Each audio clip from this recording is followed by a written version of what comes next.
there's just like a generational split between, I'm afraid to say, who can actually sit down and tolerate The Godfather for like the 3 hour long a runtime it has, which a lot of times now too, everybody wants to watch this shit on the phone, portable, on the go, on the train, on the bus, on the way to work, whatever you got to do with it too. I understand. Versus people like me at my age, I'm still more than happy to use that back there behind me, my TV, sit there and just watch and binge on something or rewatch something if I really liked it too. More like a movie and shit too. So why not? It's just more about like, I don't know. I get lost in the sauce per se mentally as far as where the disconnect is. I get it. It's an old ass movie. I get it. It's 50 years old. I get it. It's older than me. It's not even supposed to be catered to me because I'm not obviously of the age of where I could say I went to the theater and saw The Godfather, even though I just got that chance to do so. What was it? Like late February. I forget when exactly. Like the last week of February. They brought it back to theaters, like a one-time deal, whatever, too. So I got to enjoy that experience. Actually seeing the thing on the huge, I forget the specific kind of screen they used for it, but whatever, it doesn't fucking matter. It was in the theater on the big screen. I got to see it. I sat there patiently for 3 hours. I did this thing called going to the bathroom before watching the movie and getting the snacks, no drink, snacks only, before the movie starts. And enjoy myself and sitting there patiently and watching, even though I've seen the movie plenty of times already, and did that for myself. Instead of the other thing too, which a lot of people do, which is they love to get up during the movie. I saw the Batman too, loved that as well too. I think I'm not in the minority. I'm probably in the majority now who pleasantly enjoyed Robert Pattinson as the Batman. I never had a bad feeling about him. I was always of the crowd, just like when Ben Affleck was named as the Batman back when, even though he got really the rough end of the stick, and he really deserves another chance. I'd say Robert Pattinson's great right now. Definitely do a sequel with him, the Batman 2, or whatever else they're going to call it afterwards. Just don't do the Joker. We've had enough Joker already in past times. Recently, there's going to be no better version of the Joker than the Dark Knight, according to Heath Ledger. Rest in peace, of course, too. I wouldn't be mad at just like an alternate reality universe, DC, whatever they want to do with it, just for Ben Affleck, so he can finally get off the version of Batman he had in mind. Because apparently, the story with that is, he was too literally drunk and not ashamed to admit it, to actually fully commit to making his version of the Batman. That's why he had to pull out. Like, he was literally almost drinking himself to death. And I think at the time also going through the split up with Jennifer Garner. Jennifer Garner. I mix up my Jennifer sometimes. So yeah, he was splitting from Jennifer Garner. That one must have been tough enough to deal with, on top of, nothing but alcohol to run back home to and console yourself with. Now he's better off. I wouldn't say better off like upgraded Jennifer, but at least now he seems to be in a better place with Jennifer Lopez, of all people, which he was with like almost 20 years ago too, oddly enough. So there's that. I'm still not opposed to Ben Affleck in his version of Batman, is all I'm saying. Eventually, make it straight the fucking streaming, HBO Max only too, whatever. Don't put it in theaters if you don't have to, but I think he deserves his version. I liked him in fucking Batman vs. Superman. I even liked him a little bit in Justice League, even though they really cucked him, even though they really made him into a fucking giant Batman of a pussy in a Batman suit. But whatever. That's Batman talk. We can do that another time. I probably should have done a Batman review, but that's fine. Maybe another time later on too. Al Pacino snubbed, or infamously did not appear at the Oscars when it came time for nominating The Godfather for Best Film, everything else we got nominated for, and especially Best Actor, because he was nominated for Best Supporting Actor instead of Best Actor, which Marlon Brando, Don Vito Corleone, was the one nominated for Best Actor instead of him. Al Pacino supposedly got so upset because he said, and justifiably so, if you watch the movie, you'll see, it's slightly more than, but he is right, technically. He's in the movie more than Marlon Brando is, and it's more about his growth. It is about Vito Corleone, his life as the head of the family too, but also Pacino does slightly get more screen time. So he said basically, well, I'm in more of the movie than he is. I get he's the bigger name, but I'm in more of the movie, so I deserve to be nominated for Best Actor, not Supporting Actor, which Brando did win, but also he infamously also no-showed and had I forget the name of, no disrespect of course, but he had a Native American representative go upstage for him and accept his award because he wanted that community properly represented instead of him just glorifying himself or taking another reward or just like being amongst a crowd of just vapid, hand clappers clapping it up for him because it was already established in a known name. So at first I didn't buy it because as much of Pacino as you know or may not know, he really doesn't come off as like super arrogant or petty like that. But then again, when you realize he was born in 1940, so for 1972, 1973, whatever, only 30 something years later, that's already old enough to have lived through enough and had a rough start as Pacino did because, of course, he looked too Italian for some, he was too short for others, or there was no way he was going to get cast as a leading guy. Sort of like how Stallone wanted to do fucking Rocky, but they wanted his script, they wanted his story, the rights to, and give him like $250,000, but no way in fuck that they want him to be Rocky. Same thing with Pacino, so I guess that kind of disgruntlement was still dormant there, and I can see where he's coming from. But yeah, now that I think about what the age factor considered or worked in, I could see him getting petty about that. And he is kind of right. He is in more of the movie, so maybe he should have been best actor instead of Brando. But then again, you needed Brando's name to be there to like really be the drawing factor, the appeal, the sex appeal needed for 1972 and The Godfather in theaters of all things too. But okay, there's that, and then also one more thing, a fun bit of fact, which I guess worked out in his favor, but then I'd still love to, maybe one day, pick at his brain to see how he felt when this happened, and then in comparison how he felt when it worked out, oddly enough, to his favor, way better in the long run. Robert De Niro, as we know, he was in Godfather 2. He played the role of young Vito Corleone, so a young Vito when he just immigrated to America, and when he lived in Corleone as well too as a very sick child, and eventually became Don Vito Corleone, Marlon Brando's character number 1. Robert De Niro apparently auditioned a bunch of times. So many times he lost count for the role of Sonny and a couple of others in Godfather 1. But mainly he wanted to be Sonny. But they kept turning him away and they told him, get the fuck out of here, you're no Sonny. Looking back on how many times I watched this movie, James Caan did end up playing Sonny. I can see why.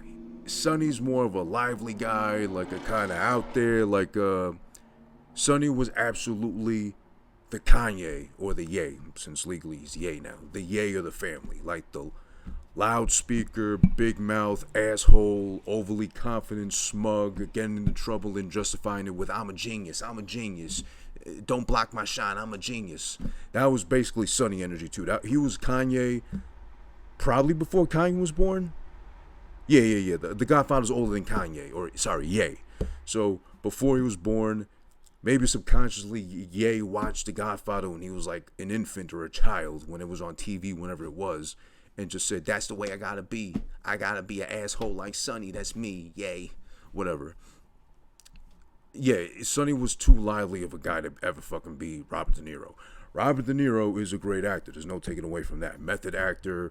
He's played a bunch of different characters with different range and such too. Over time, he has done worse films, obviously, as had Pacino.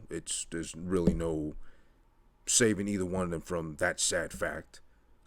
It makes you wonder why they picked the films they did sometimes. I don't think they do it for paychecks. I would hope they were like rich enough to not have to do it that way. But then you start to scratch your head and wonder why or what. Or why you fucking pick these certain kind of films. More De Niro. De Niro's been in real fucking stinkers compared to Pacino. Then again, I'd have to probably compare the two and really put a tally between them both to see who did worse after some point, or who not fell off acting-wise, but who started picking the worst films in comparison to. But yeah, De Niro wouldn't have been a good Sonny. He made a much better Vito, a low-key, humble, trying to learn his ways, make his ways into the fucking Don he became later on in life as Don Vito Corleone. So again, like I said earlier, I would have loved to have picked the brain of Robert De Niro when he kept getting rejected for Sonny, but then I'd also love to have been the guy he would have first spoken to after nailing or finally securing the bag as far as playing young Vito, the lead, or co-starring with Al Pacino in Godfather 2 of all things. I couldn't get into 1, but now I'm the star of 2. So funny how things work out in his favor. Or, people's favor like that. Sometimes you just gotta believe, but still. He stayed persistent, he stayed on top of it, so he ended up with Godfather 2 as he got. So good for him, Robert Niro. He definitely had a lot of classics in his time, early on.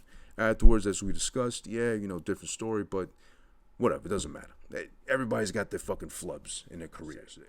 But it does open up very dimly, darkly lit with, I forget his name, but he's the Undertaker. He literally the Undertaker, not fucking Mark Calloway, the Undertaker, but an Undertaker as a living, legit.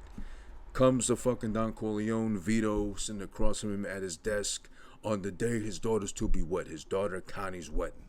And he's asking him for justice because he starts off with the infamous speech of, I believe in America. I believe in America. As far as justice he's seeking for his daughter, who had been taken out by some boys. She didn't want to give in to what they wanted, obviously, unfortunately, and they had their way with her. So on top of having their way with her, they beat her up, disfigured her. She can never be pretty or beautiful again, according to the guy here, the Undertaker.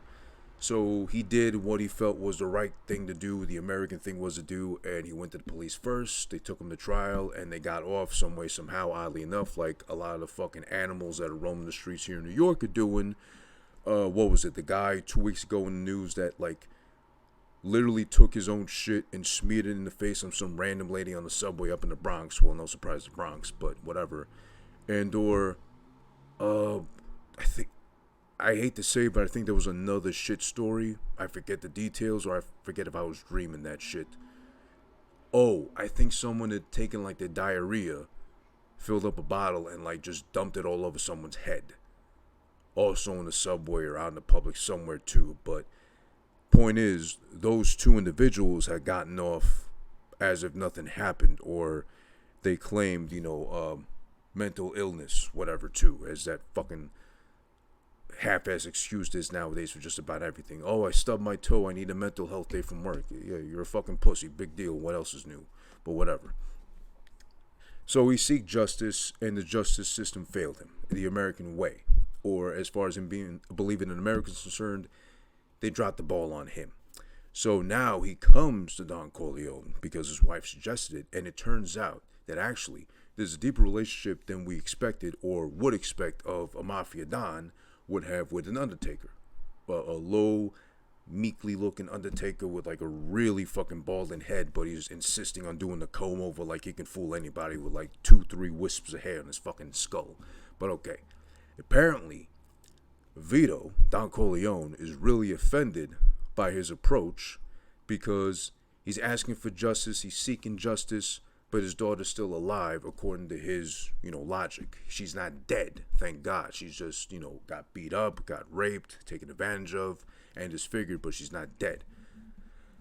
So he's not seeking justice, he's seeking vengeance only because he sought justice, but the justice system failed him.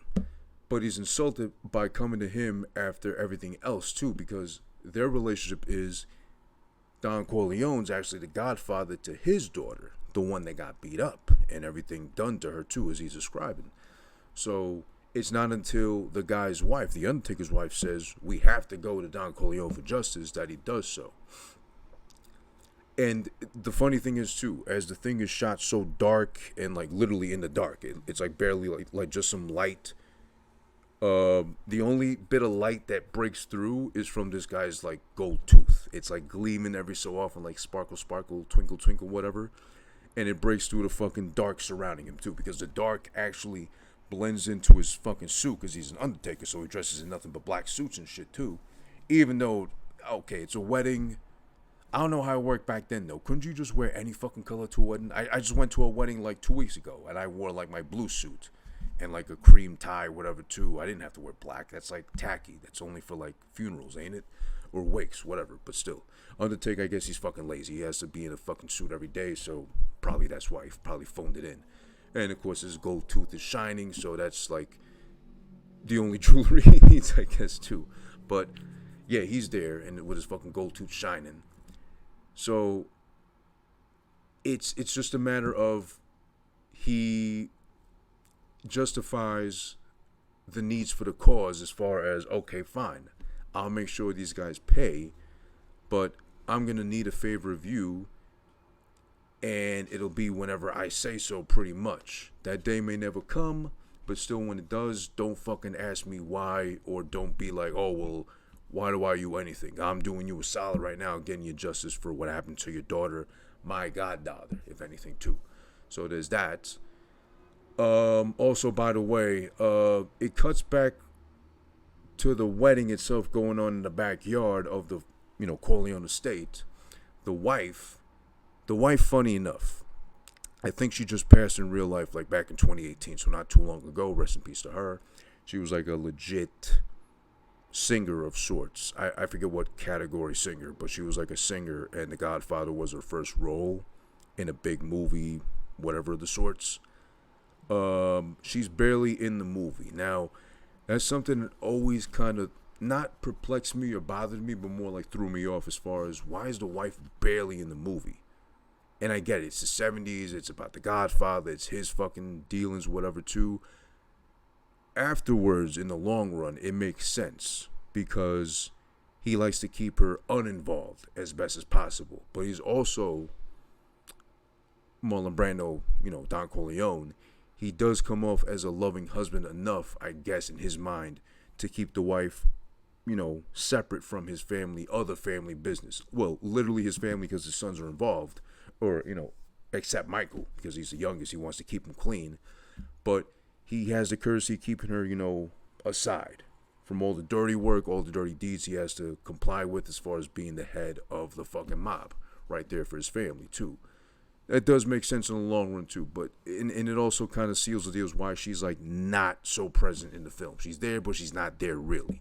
After he sends off the Undertaker and says, okay, I'll take care of it, I'll take care of your daughter for you, whatever fucking happened to her, we'll, make those guys pay for it our way too.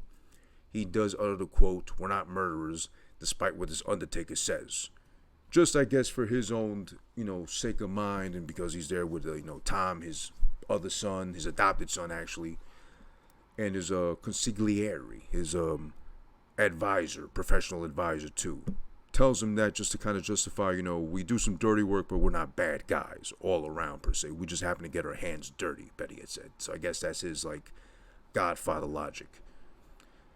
So everyone's at the fucking wedding, literally. Everybody imaginable. It's fucking endless amounts of fucking people. My first thought when I saw all these fucking people, every time I've seen this movie, I start to think, all these fucking people gathered around, like no short of like 100 or 150. Let's just throw that out there. How are they going to distribute the cake properly? Because they get a big ass fucking wedding cake. And on top of that, he might be the head of the family. But then again, if his wife is running things as far as the wedding is concerned, of their daughter too, so she's going to look out for the daughter more than anybody. She might have already cut the cake before he even thought of fucking what flavor cake it might have been they gotten, or before he might have even suggested to the baker, who's also there to ask him for a favor later on, and justice of some sorts too. Before he can even make that shit request, I was at a wedding. I was at my girlfriend's sister's wedding. Oh yeah, right. They stole my fucking birthday from me. How could I forget? 2 years ago now, I think. Wait. 2 years ago, something like that. So many people there on a fucking boat in New Jersey, on top of all things. I had to fucking Uber out to get there, too. It was that fucking nestled away in New Jersey, of all places. Just to get there, I have to give an impromptu speech. I'm not even told the day of I gotta give a speech. Like, oh, you know what? You might as well go up there and do something. It's like, I'm on a boat full of Russians. Are they gonna understand me if I make a joke? A reference specifically to the fucking bride and groom, whatever? How's this gonna work? But they fucking made me do it anyway. I couldn't think on the spot. I just said, they warned me about Spanish girls, but then again, it wasn't until I met a Russian that I had to rethink that whole logic. So, good for you, good for him. You're both Russians, so you're both made for each other. Let's have some vodka and just, don't stumble off the boat or something like that. Hopefully you can swim. There's a buoy to save you. Point is, we went through all that shit, dinner, little dancing, whatever. Of course, a boat full of Russians, so nothing but drinking back and forth. Whiskey, tequila, beer, another beer, whatever you can think of too. No cake. Big, humongous to the fucking ceiling almost of this not so big boat cake that they were looking forward to, that everybody that looked at the fucking cake was looking forward to, and I'm sure they spent a pretty penny on this fucking cake to look forward to. I didn't get one fucking piece. Not one. And on top of that, listen. She knew, my girlfriend's sister, my girlfriend obviously, I would hope, knew, and even the fucking groom knew. It was my birthday. Of all fucking days, they chose to get married. They chose my birthday, September 12th. Same day of button heads. So again, I made the joke on the podcast before, but I bring it up again. What if they get divorced? That means my day not only was taken from me, off of my fucking frame, my physical form, but on top of that, it gets spit upon, it gets tainted. It means nothing to those people no more. Because they're more worried about the divorce procedures and the alimony and children, whatever, too, instead of me and my birthday. I'm just saying, that's birthday cake frustration I've had to go to. Birthday cake / wedding cake frustration I had to go to because I couldn't even have no fucking cake that day. I thought, I'm going to have some cake that night. I was being a little diva, I guess. I thought, they're going to save some cake for me because it's my birthday also on top of the fucking wedding. But no, I got neither. I had to wait till the fucking next day, and I had to fucking settle for whatever Carvel, Baskin Robbins, Dunkin' Donuts had on stock. And they could barely speak English there anyway, too, so they could barely understand when I said I want a fucking ice cream cake, whatever you got, please. Whatever. I'm sorry. I'm so frustrated about that ordeal, but, as I was saying, what was my point again? I'm sorry. I kind of lost myself there. Right. So everybody in Manchester was at the wedding. There's a ton of fucking people, even the fucking feds. Like the feds are watching. What was that 2 Chainz song? Like the feds are watching. Something like that. Let me not get copyrighted. But yeah, the feds are there. They're playing the rounds in the, not even parking lot, but like outside, out front the mansion where all the cars are being parked and shit too. They're there. They're taking out license plate numbers. They're taking pictures. They're trying to put shit together, see who's there, who's showing face, who else connected, mob tied is like there for the day of to see who they can get in trouble or get some more info out of, like try to squeeze or like try to turn into a fucking informant, a rat, a stool pigeon. Sonny's upset later on too. He goes out there, confronts a bunch of them. One of them shows their badges to him while he's in a car. This was a pretty cool scene. I heard it was improvised, as James Caan did a lot of things too, a la improv mode. The guy flashes his badge at him as he's sitting in the car when Sonny goes out to confront him, and as he shows him the badge, he just spits on his badge. Like, not even spit, he just like drools, like phlegms, lets it droop out of his fucking mouth onto the badge and shit too. Grabs one of the cameras from the guys, just smashes it and throws him like a couple of bills to go buy himself another one. Which in 1970 must really suck because, of course, you break a camera, I would think the film is gone because it's exposed to sunlight. So then that's a fucking huge loss. It's not like now where everything goes to the cloud if you break something and you can always restore it. There's that. Apparently, the rule is for the day of the daughter's wedding is that no Sicilian can refuse a request on his daughter's wedding day. That is the whole premise of why Don Corleone is not amongst the rest of the crowd at the wedding, taking part in, cake distribution algorithms talk to see how they're going to distribute all that cake for like 300 people there that showed up randomly. Even though they all fucking paid money, I guess in exchange they can get at least a little sliver of cake. But that's not enough cake for all those people. We're not going through that again. I just shared my whole dilemma with wedding cake too. Oh, and by the way, this fucking wedding too, the one I just went to 2 weeks ago, a fucking work friend of mine too. I don't even know like that. He fucking invites me randomly out of nowhere to go to a wedding. My girlfriend gets word of it, and then that's why I had to fucking go. I was forced into it, coerced into it. No fucking cake either. Does no one believe in fucking cake no more at a wedding? What's going on? It's just there for decoration. They might as well fucking bring out a styrofoam plastic fucking cake, a prop cake. Just put it there, make it look all nice and shit. Take it away, fucking knock it aside like a stack of dominoes, and that's it. It looks good for the fucking picture, and that's it. Oh, and on top of that, this last one I went to 2 weeks ago too was Now, I don't know if it's because it was Asian. I'm not going to say that. I think they're both Chinese. Yeah, I think they're both Chinese. But instead of like, you know how usually they have, or I think they used to have, all the ones I went to at least, they'd have like a prefix menu to like pick from certain plates and dishes. They just had like a buffet there. And not even like a real buffet. It was kind of like 5 trays of the same thing. And you had to go, not serve yourself at least. You had like servers there ready to fucking serve you hot food. But it was just weird. There was that, and there was no cake on top of that. Bar, yeah, open bar, but of course everybody's got to fucking drink at a wedding. That's a given, but still, whatever. Okay, so the rule is apparently no Sicilian can refuse a request on his daughter's wedding day. That's why he's stuck in his office, seeing person after person who has to ask a favor and or request his services on that day.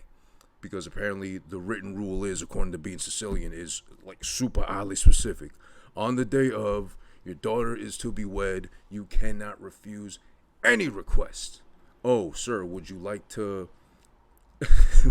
Imagine that happens to a Sicilian father nowadays, too. On the day of his daughter to be wed and shit, too, he gets the fucking spam call from work calling you about your car's extended warranty. So he can't refuse that either, technically.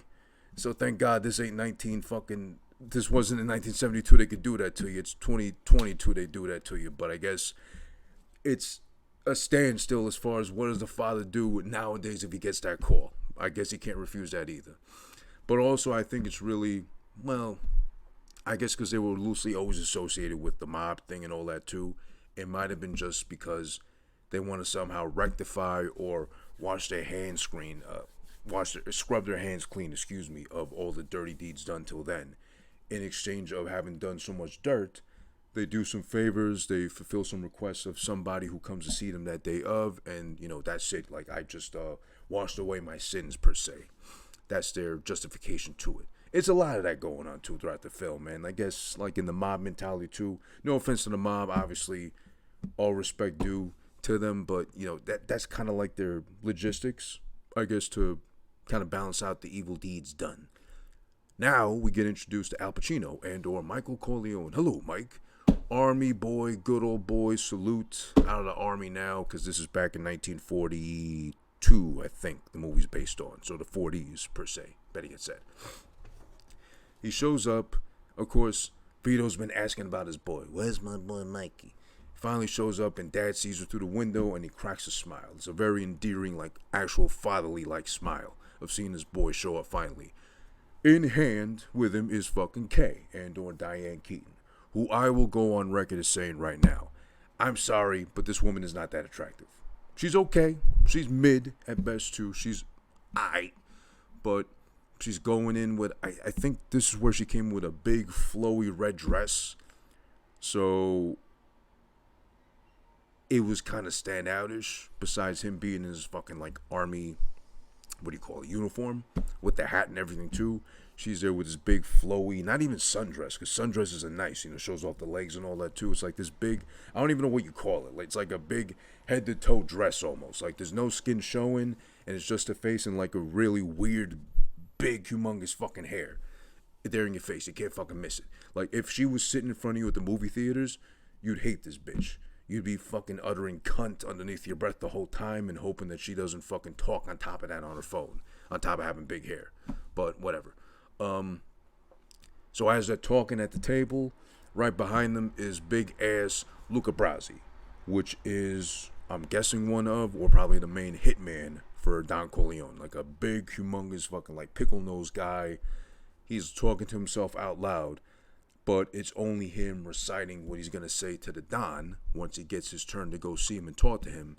He has no favors or requests. He has just money he wants to give to the Don and his thanks for being invited to the wedding. He didn't think he'd be invited. That's the whole point of him reciting his lines. He's so nervous.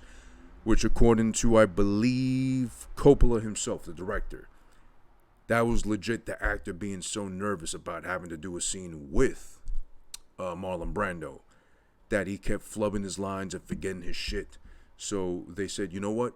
Keep that nervous energy in there. It's good. It works. For somebody as big, as imposing as Luca Brasi to be so nervous around his fucking boss still makes sense. Kind of like a big ass kid around his fucking mom.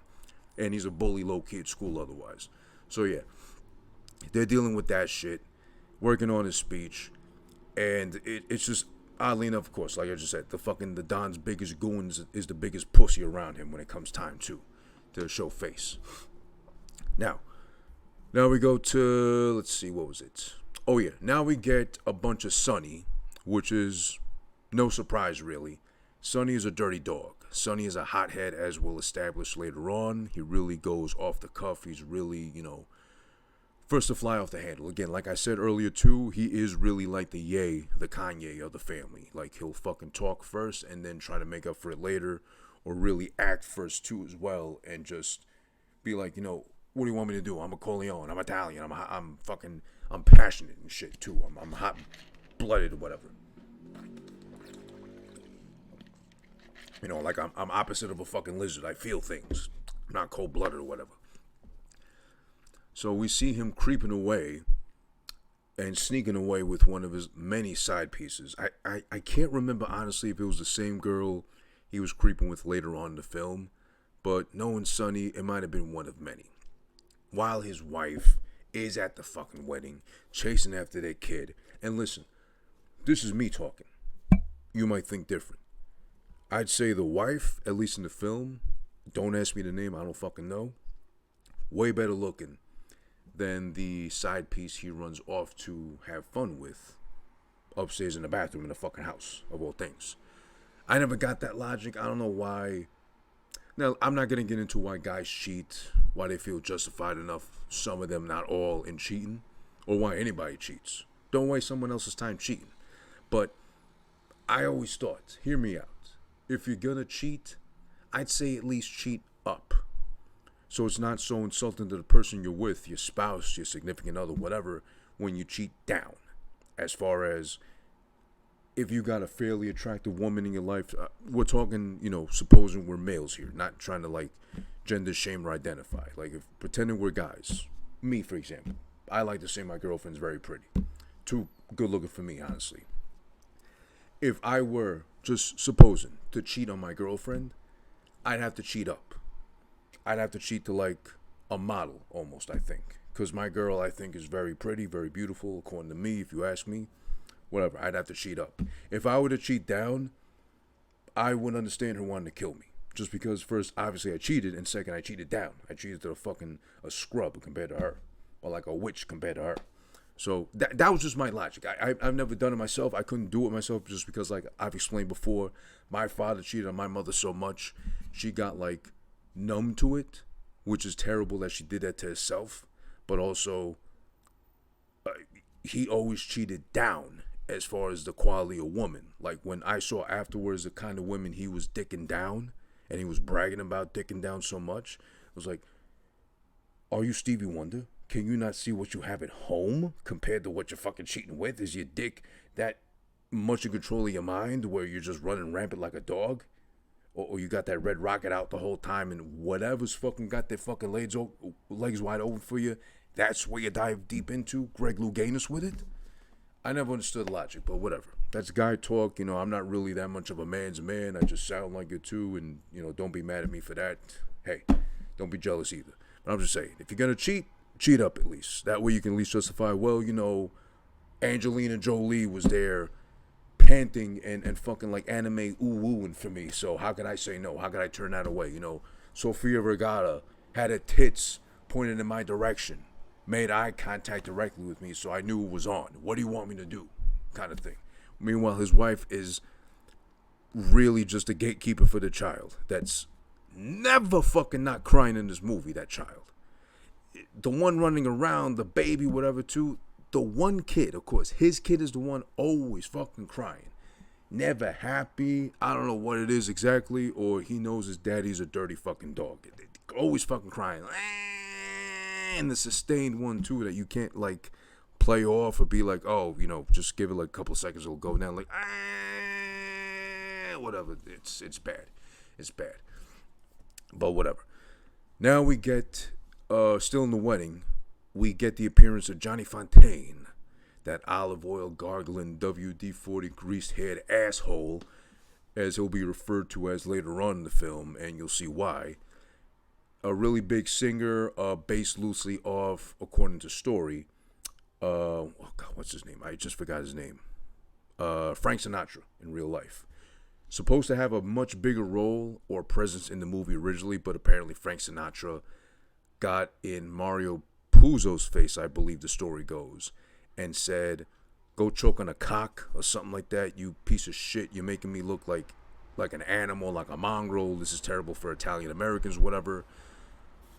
Apparently Mario Puzo said something to the sorts of, "My mother only had two pictures of men in the house. One was the Pope and one was Frank Sinatra, and I can't live with knowing that Frank Sinatra hates me.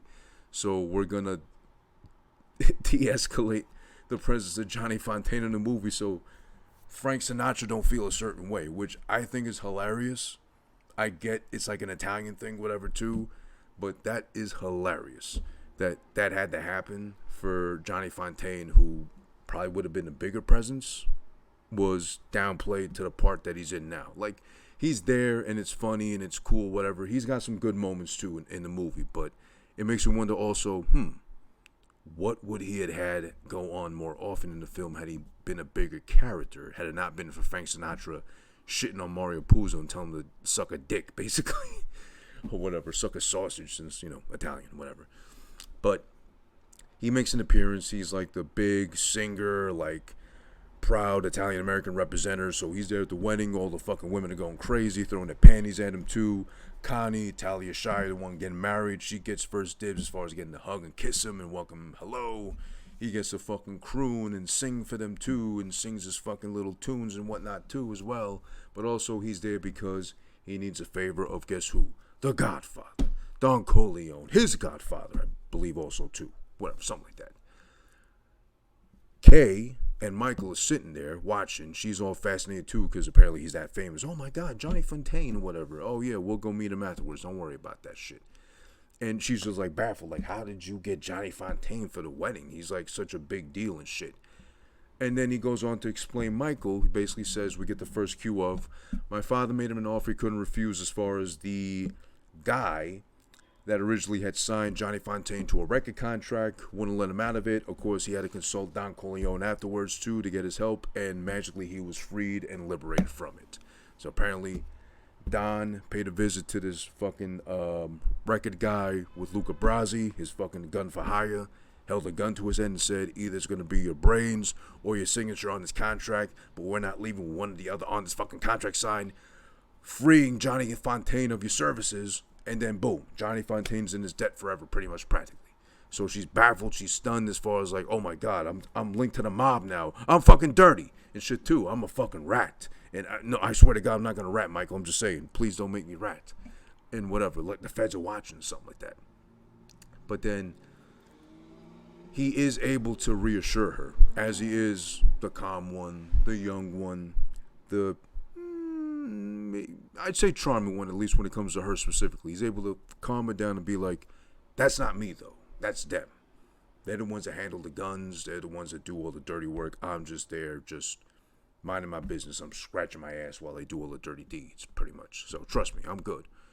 Then we get introduced to Fredo, drunk as a skunk, saying hello, lingering too much with the hug and shit too, with Kay and Michael also. And now we cut back to fucking Johnny Fontane, which again we established is there, to show face and all that too, but also to ask a favor of the Don, obviously. He's crying basically over not being able to get a movie role that he's supposedly perfect for, he's made for, it's made just for him, but he won't get it because the guy that's directing the shit has it out for him. He says absolutely not. Because while he's there describing the movie, how he'd be perfect for it too, we cut back to fucking Tom Hagen, or Robert Duvall, the black sheep of the family, the one that got adopted, the one of Irish-German descent, not Italian or Sicilian. So he's the consigliere. He's still a very, very esteemed member of the family regardless. He's looked at as a son, basically, no question. He's the one looking out for Sonny. And literally the one looking for Sonny as far as where's Sonny, because the Don says, "I need to see my boy, I need to see Sonny right now." I guess because he got a feeling what was going on as far as Sonny, creeping with one of the fucking bridesmaids, whatever. Of course, Tom has to know where Sonny is, so he takes a wild guess, surprisingly enough, and knows where to find Sonny. He's in the fucking upstairs bathroom, pounding out the fucking bridesmaid against the door. They're making noises. She's moaning. He's groaning. He ain't nowhere near ready to nut yet, apparently. So Tom has to fucking be the gentleman and knock on the doors like, Sonny, your dad needs you. And of course, Sonny says, oh, in a minute. Given they've probably been at it like already 10 minutes, whatever. He can't get it over with yet. Like he's got a shy dick or something. He can't come yet, whatever, but whatever. So he's kind of fucking delivered the news to his dad like Sonny's on his way pretty much without saying what he's doing, of course. Now we cut back to the office of Don. Johnny's still fucking crying about not getting this role. He's like still perfect for it. Oh, this guy hates me. He's anti-Italian American. What do I do? Godfather, I'm so sad. I'm so upset. We get the infamous fucking scene.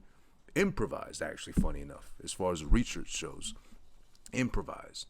Don Corleone stands up. He's tired of hearing him crying and bitching like a pussy and shit. He fucking grabs him, shakes him by the shoulders, says, "You can act like a man." Slaps the shit out of him out of nowhere. What's the matter with you? Whatever. Because he's still crying about this shit. But it's funny enough. As per the research I did, he actually slapped him in like his genuine actually like shock of the moment, caught off guard by a slap by a pretty big man too, as Marlon Brando was, rest in peace. It was great for the film, so they kept that in. And I never noticed this. As he's fucking going in on fucking Johnny, calling him a pussy, I can't get this role, and Tom's in the background laughing his ass off because it's funny. Sonny makes his way in. Of course, after, you get caught fucking, whatever, too, you get interrupted while you're fucking, too. He's, like, fixing his shirt. He's, like, trying to adjust his tie, whatever, too. Of all days, a fucking wedding. He asks Johnny, do you spend time with your family? And he's like, of course I do. Yes, absolutely. Definitely.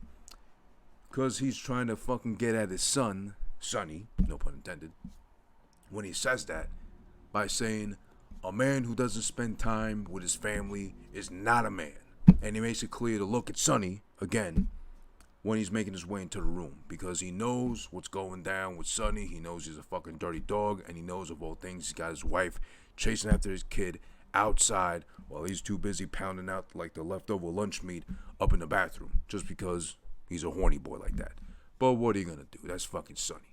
And I never noticed that until watching it now to do my notes for the fucking review today. I just never noticed that, but that's a very odd bit of detail. Ironically enough, he's still able to give like morality lessons considering, his hands ain't exactly clean himself to Don. No disrespect, but And basically to shut up Johnny, he tells him, don't worry about it, I'll take care of the fucking director guy, you'll get the part, just stop being a little pussy about it. And just get out of here, go get some cake and go sing some songs or whatever. Out comes the fucking humongous wedding cake we talked about, which is like teetering and tottering, whatever, too. It's humongous, it's big and tall, but it's also so fucking lean. It's built like a Norwegian model or something like that. It's tall, lanky, lean. It's going to barely feed like Clemenza. It's going to barely feed like 5 of the fattest goons they got there present, whatever, too. So, and then how you going to give cake to the rest of the 300-something people there? It's like 300 fucking Romans over there waiting, fiending for cake and food, whatever, but they can only settle for alcohol, of course. That they got a fucking plenty flowing. Alright, so now we cut over to a plane landing where, after the day is done as far as him, fulfilling all the requests and favors too, the Don assigns Tom, his consigliere, and says to him, Tom, you're flying out there to L.A., you're going to handle this whole ordeal with this director that won't give Johnny the fucking role. So go handle that. Basically, I trust you. Do what you gotta do. Cut to the fucking plane, touching down in the airport or the fucking field, whatever, too. It's implied, obviously, it's Tom in there, too. Making his way to the fucking movie lot, Hollywood implied, where this director's gonna be at. So, Tom's making his way there, and by the way, this is 50 years after the fact the film released. The footage, the way... This is where I noticed it right here. This whole fucking the plane, traffic, making his way to the movie lot, all that too. This is where I know it's like, god damn, this movie came out 50 years ago and it looks so goddamn good. So they did a really fucking A+ chef's kiss of a job on restoring the footage and how it looks. It looks beautiful here. The footage looks so crisp and clear, it looks like this shit was shot yesterday on the highest tech camera available, 8K, 4K, whatever K.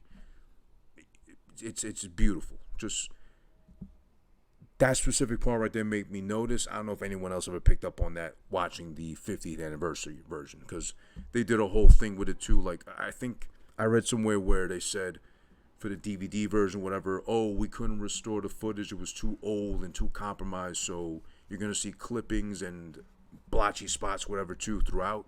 But this one, it was like, oh, yeah, we got it done. It's done 4K, high-res, restored to the fucking fullest, most loyal type of quality possible. But thank God, because it looks fucking fantastic. I saw it on Amazon Prime, so it looks fucking beautiful. Trust me. That's beautiful. So now, Tom makes his way to the fucking thing. He's there directly speaking with the director, who's like a real, by the tone of his fucking choice of words too, real tough guy, real like, don't fuck with me, I'll ruin you, whatever, I don't care if you're mob, whatever the fuck you think you are too, I'm better than you are. That's the director. So he goes on to explain. Now, the Don would like to ask you of a favor. We need you to cast fucking Johnny Fontane as the lead for your movie. The director says, I think the movie's already started. We can't recast now. It's too late. Too bad. We're not fucking casting him. Over my dead body, basically. And he does go on to threaten Tom by saying, no tough guy's going to come onto my set and try to scare me into fucking making me do what I don't want to do. This is my movie, etc., whatever. Basically tells him to fuck off and makes him leave. Tom is very level-headed. This is why he's a consigliere. Obviously, it couldn't be Sonny. It couldn't be Fredo because he's too stupid. We'll learn later on how stupid he is, really.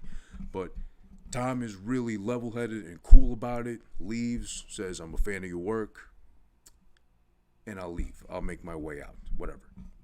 It's not until one of the guys afterwards, assigned by a director, goes to check him out and sees, oh shit, he's a Corleone, that the director calls him back and hasn't come back to his fucking beautiful, I think it's Bel Air or Beverly Hills mansion. I think Beverly Hills. Correct me if I'm wrong. Feel free to in the comments, whatever.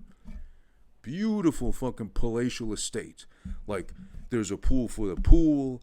It's overlooking the fucking hill. It's on the biggest hill, looking over all the other hills and mountains of Cali and shit. Just beautiful. Like, the way you'd imagine a big shot director would have his house look working in Hollywood directly. It's palatial. It's like a castle tucked away in the valley or something. But he invites him back, says, I apologize, but you should have told me you were a Corleone. That changes everything. You know, let's talk like gentlemen too, whatever too.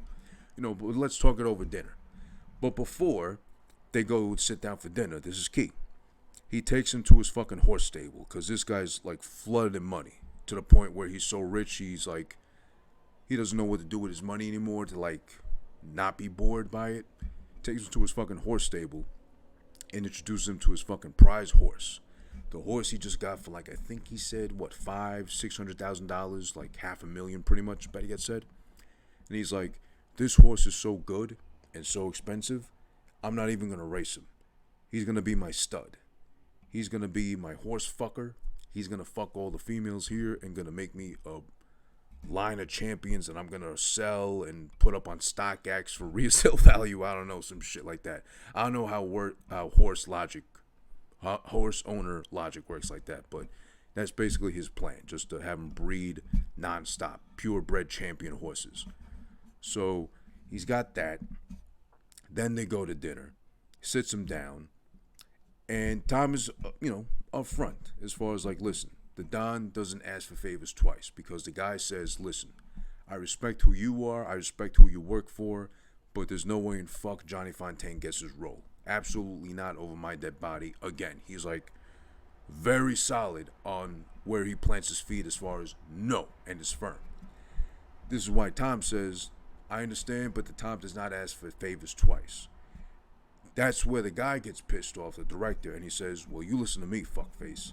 I don't give a shit who you think you are, where you're from. Even if you don't love me, I don't care. I'm not on that Backstreet Boy shit. You go fuck yourself. You go tell your dad to fuck himself. Johnny Fontane, and he explains now, he elaborates why, like, randomly, he doesn't want Johnny Fontane. It's not like he's anti-Italian, but because of Johnny Fontane's actions. He's like, listen, this girl I was training, I was breeding like my horse to be the next big thing in Hollywood. 5 years lost, invested in her, dancing, singing, acting lessons, all that too. The best piece of fucking ass I ever had in my life. Meaning, of course, he did it for the poon. A sweet, young, innocent girl like her got tainted because Johnny Fontane had to be her sloppy seconds after me. So you spit in my face, taking my pussy away from me, and she won't even deal with me no more after that. Fuck Johnny Fontane. He ain't working ever in this fucking town. Nothing. And he fucking tells him to leave the house and get the fuck out of here. You know, finish your food. I hope you enjoy. God bless you. And all that too. Say your prayers, say your graces, but then get the fuck out of here. Whatever. It's hilarious. They're still somewhat polite, but he's like, basically, yeah, get out of my fucking house. So now, with that being said, of course, the director don't realize he made a grave mistake in telling Tom to tell the Don to go fuck off. Basically, like a never-ending chain to go fuck off, go fuck yourself too. We cut to a very iconic, memorable scene, which there's a lot of stories too behind the making of this movie. It's really fascinating. So I really got to get like one of those books that really break down like the behind the scenes making of whatever too. I'm fascinated every time by this movie. Every time I learn something new from it. We cut now to the next morning. Ass crack of dawn. Sun is creeping in through the fucking windows. Back to this fucking palatial ass estate where this director lives at, sleeps at, eats at, shits at, has his horse fuck all the horses at. He's there and he's in bed, satin sheets, beautiful fucking bedspread, whatever too. Slowly panning over to him. He's like, he's one of those. He sleeps with the sheets over his fucking head so you can't see him. I never understood that, especially if you live in Cali with that fucking heat and weather. I don't know why you would cover yourself under anything unless the satin sheets are so thin you don't sweat like that, but I sweat like a motherfucker. Like I said right now, my balls are sticking so hard to this chair right now, I don't know what I'm going to do afterwards to like stand up. Or every time I do stand up, it's like Velcro. But it's panning slowly over to him. He has no idea what's going on. The music's building up. It's really tense. This is where the movie starts to show how expertly and beautifully it's made as far as even the littlest bit of details. It could have been any other shot. It could have been like someone shooting with their phone, looking directly over someone's head as they're sleeping. They pull the fucking sheets. They leave their hand in there. They don't even try to cover it up, a green screen, nothing. And then they show the shock of the guy waking up to something. Whatever, too. No, it's beautifully done. Slowly building over the bed, slowly building up to where his fucking head is. He's like waking up to something disturbing him, whatever, too. We pan back down slowly over the bed. You see on this gold satin sheet cover set he's got, you start seeing like red, like blotchy. Oh, maybe he drank some wine before bed, like he probably spilled and shit. No, it's like sticky. It's like ooey. It's like blood. Blood. You start seeing it trickle down the fucking end of the bed. He fucking throws the covers off his fucking head. He's looking at shit too. And he wakes up and then he looks underneath one more fucking layer of covering. Holy shit, it's the head of his fucking horse he had there in the stable the whole time. Severed from the neck, left in his bed, tucked in with him like a teddy bear. And of course he freaks out. As he fucking does. I don't want to scream and blow your ears out. But yeah, you get the fucking point. Oh my God, as I assume anyone would if they woke up with a severed horse's head next to them in bed. And apparently, according to the story, that's a legit head they got that they put into the fucking... Now, this kind of creeped me out, though, because I think when they were shooting or practicing the scene, how it would go down, they had like a prop head made to make it look like the horse they had there, too. So, of course, he would know, like, horse head, whatever. But apparently they wanted a natural reaction when it came time to actually shooting the scene. They went ahead and got, this is what creeped me out.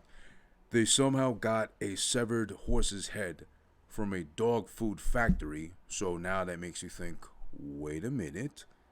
Is that alluding to the rumors or the urban legend that's existed for so long of dog food being made of leftover, not just meat, but just leftover literally everything and or horse meat, even the head? Because that's what I read there too. And it seems like a reliable enough source. They got a spare dead horse's head from a dog food factory so they could purposely put it there to shoot that scene. So that's why he actually freaked out because he's like, oh my fucking God, an actual horse head in my bed. And shit too. So it's a great reaction. It's a beautiful fucking scene too. It's great. Beautifully put together too. But It's kind of creepy if you think about it that way too. So that's an iconic scene, so beautifully put together, so beautifully fucking like just pieced together, etched together, whatever. Now we go to Tom, Sonny, and the Don sitting together in a room. I'm assuming still in the Corleone estate. It's a big fucking estate. Later on in the movie, you find out it's like 56 acres total in New York. Is insane to fucking own. But again, the mob, they were big back then, so I'm pretty sure like a mob family of sorts owned that much land and more in their heyday. But yeah, they're sitting together, they're like smoking a peace pipe amongst themselves, you know, but they're thinking about this narcotics game. Because, again, this is the 40s when it takes place, so they're like, Tom, he sets it off by saying narcotics is the thing of the future as far as the bag is concerned, securing the money and the incoming flow of cash. But the Don, as much of a gentleman as he is, and as head of the family, he's old-fashioned, and he makes it clear. He has no desire and or interest in dealing with drugs. It's dirty. He doesn't care about the money involved. He doesn't care how much he can make from it either. He wants no part in it. But, however, Sonny's interested. He makes that clear because Sonny, even though he's the hothead, you got to give him credit somewhat because he is the brave one of everybody too. He speaks when he's not supposed to speak, speaks his mind. Like I said, he's really the Kanye of the family. He's like the black sheep. He's the one that stands out the most, literally because he's the tallest also, but because he's not just mincing his words. He's not afraid to speak his piece. Out of politeness, apparently, and because it's an act of good gesture so that the other families don't take it as spite or a slap in the face, the Don and his sons and some others agree to meet with Solozzo from the Tattaglia family. Oh, no, sorry, I forget exactly. I think he wasn't a Tattaglia. I forget. So many names to remember, so many weird names to remember. Honestly, I just couldn't keep track. But he meets with Solozzo, who's one of the guys that's basically like, listen, I can get you all into the drug game. I just need $1 million cash from you so we can also have access to your political connects as far as the senators, as far as, you know, the lawyers and the politicians that Don knows. We can have in all our back pockets, not just yours, and not have to go through you to be like, hey, could you maybe ask your lawyer friend, could he help me out with this thing too? Okay, but it'll cost you this much to have him help you. Yeah, but I'm also a mob like you, so do I really need to pay? You need to pay your fare. And shit like that. That's how the Don works. I don't know if how he works, but even with his own kind, he makes sure to charge them for services, which I respect. Okay, I get it. So that's why he's looked at as not the head of all the families, but he's looked at as the guy with like the most clout. He's like the most likable, level-headed, the most that's able to make things happen because of how he acts instead of reacts. Only in exchange for 30% interest, of course, which isn't like such a bad deal. But the Don makes it clear while he's meeting with him out of politeness, he does say, I must say no to you just because I wanted to say it to your face pretty much. Not so you overhear or someone can like sprinkle some extra shit on and be like, no, go fuck yourself, whatever. Like, sorry, but no. Politely, I have to say no.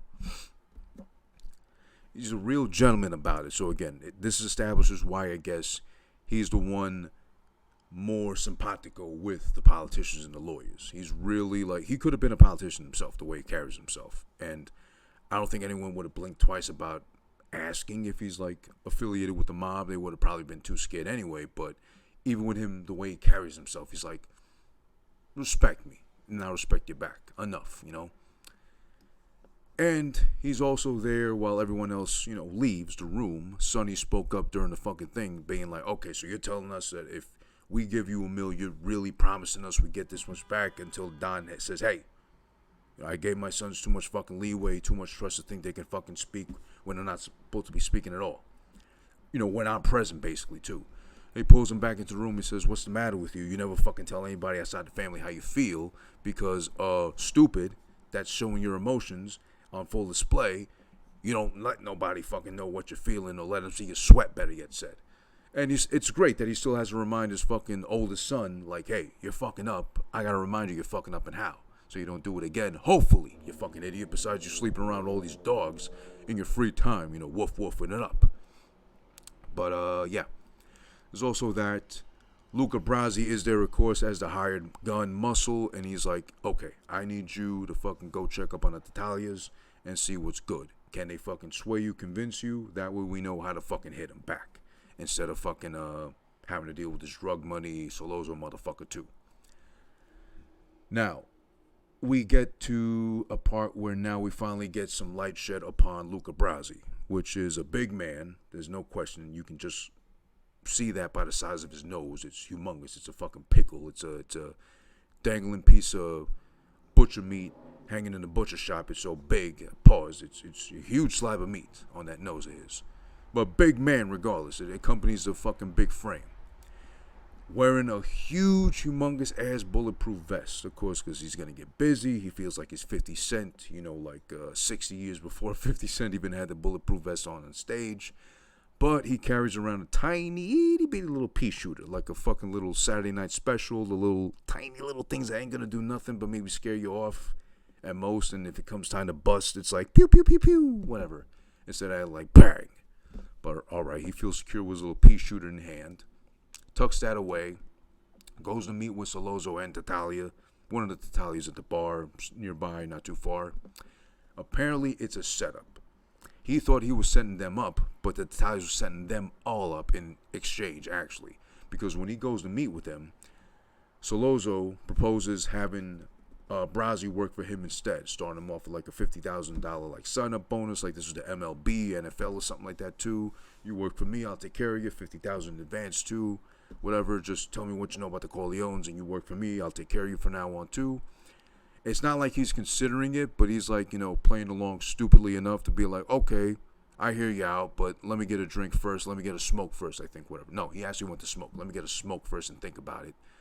I guess smoker logic, you need to think about something with over at least one cigarette before you commit to anything.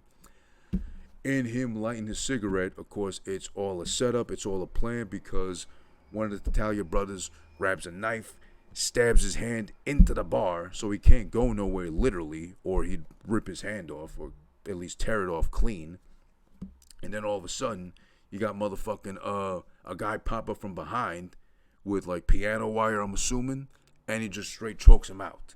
Big fucking man to choke out like that, so he goes down after a while of like his eyes ready to pop out of his head and his face turning blue and really struggling to like fucking try to fight it off. But it looks like almost at some point he really is getting choked, or like choked enough they pull the camera away and then they cut back to like make it look like he is, but like they did some movie magic to make it seem like obviously he's not getting hurt for real. So then that happens. Luca Brasi's dead pretty much. He's taken out of the fucking question. Taken out of the scene. Whatever. He's rubbed out. Better yet said. Tattaglia knows so much about what's going on with the family, apparently. And it might be due to, I forget his name, I think Paulie, one of the drivers for the Don, for the family. Probably gave us the deets as far as like their usual schedule, where they go usually the shop, the office for Don too as well too, where he goes to conduct business outside the house. They all know, Tattaglia's specifically, where to fucking show up and where to get these guys, to the point where they know where Tom shops for fucking Christmas gifts, snatch him up and say, you're coming along with us for a ride, shut the fuck up, or you're dying. Yeah, you're dying. You're dead. Sorry, excuse me. So, they snatch up Tom, and they have another couple of guys go after the Don, who's getting driven by Fredo of all people, so you know it's bad already when Fredo's got to fucking be a caretaker. But we don't know this just yet. We finally learned this after the fact. He's driving around. He stops before heading home. He has to go shop for oranges because this whole movie has a thing with oranges. I forget what the thing was with oranges. I read it somewhere, but there's something behind it symbolically. But he goes to stop and get some oranges as he's getting some. Oh, and I love how The Sopranos paid homage to The Godfather with it too. Because if you remember, I think the first season, maybe the first episode where Tony gets shot at, he's got a glass of orange juice in his hand, and when they try to kill him, they take terrible fucking aim to even try to kill him, first off, but also they clearly shoot the orange juice bottle in his hand and it shatters. So that's homage to the Godfather right there. That was really clever how they fucking did that without literally having to be like James Gandolfini like juggling oranges as he's getting fucking shot at by two black guys trying to jack him or whatever. But he's getting shot at while he's buying oranges, which is insane to think, because I wonder how people who shop for fruit daily might have felt after seeing that, just on the odd chance that they were watching The Godfather, like, wait a second, I shop for oranges too. Am I at risk? And then now with inflation too, an orange is going to start to cost like $5 for one too eventually. So then are we going to be shooting each other over fucking oranges of all things? Because you got the ripest one or the one with like least bruising on it. Excuse me. Ooh, shit, sorry about that. But it's kind of rude to do that when you're fruit shopping of all things. Your guard is down, obviously, because you're too busy trying to fucking like talk to your oranges or like rub the skin, see which one's less blotchy, which one's less shiny, whatever too, however you shop for oranges. He's getting shot at. The guy shoot him up a bunch of fucking times, more than 50 Cent. Somehow the Don, well, presumably he's dead, because I'm guessing in the 70s, you get shot up a bunch of times in broad daylight. Brando has a very funny, I'll be honest, a very funny fucking death scene, or almost dead scene as far as getting shot's concerned, because he gets shot right in front of the car. He's running to the car. He gets shot. He stumbles onto the fucking car. Already a big guy. I guess to deliver the emphasis of dying dramatically, he kind of rolls over the car slowly, like how you roll up a carpet when you're about to throw it out, or how you unroll a carpet when you buy one. More like how you roll up a carpet when you're about to throw it out. He's rolling slowly over the fucking car the whole time, and shit too, bloody and in pain and whatever too, all the way to the hood of the car, only to fucking flop kinda off the side of the car and still hang half his body off the front fucking bumper, which is hilarious to me every time, because he looks like he's in so much pain, but he looks like he might have been like smirking or just being a dick about it too, by rolling the way he did over the car while dying, presumably too, after getting shot.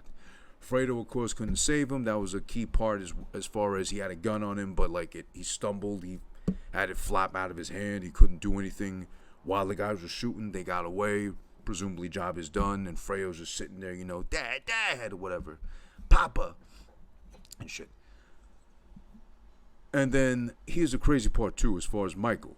He's out and about with Kay. He's obsessed. He's like a teenage love affair with Kay, because he's like nowhere to be found unless it's with Kay at the side. Mid at best Kay. Let's be honest. She's not great looking, but she's not, she's all right, whatever. So he doesn't find out, Michael, about his father getting shot up the way he did. This is crazy. This is back in the 70s. I'm sure this is how a lot of people got their news. Until he just happens to fucking walk by the newsstand with Kay in hand and glances, like not even full on looks, like just glances at the fucking paper, side eyes it, and sees something that might have caught his eye, like a word like, wait, Don? Like, wait a second, let me take a look. He looks, he picks it up, Mafia Don presumed dead. And of course on the cover, when he opens up the paper, he flips to it, it's his fucking father. Like, oh shit, my dad got shot and I gotta find out about it this way. I get it's 1972, but can we be a little bit more technologically advanced? Nowadays too, God forbid you get that fucking text or like, IG story post or whatever, link to it, or added in the comments section too, like, hey, your dad got shot. Did you know that? Like, no, I've been minding my business going about with my girl. How the fuck am I going to pay attention to my dad getting shot? Wouldn't my dad tell me he got shot? I was like, no, it just made the rounds on the internet. I figured I'd let you know just to see if you like this version or maybe like the New York Post or the Daily News version instead. Like, what? But again, it is the 70s, so I'm sure news traveled really fast, snail mail, all that too.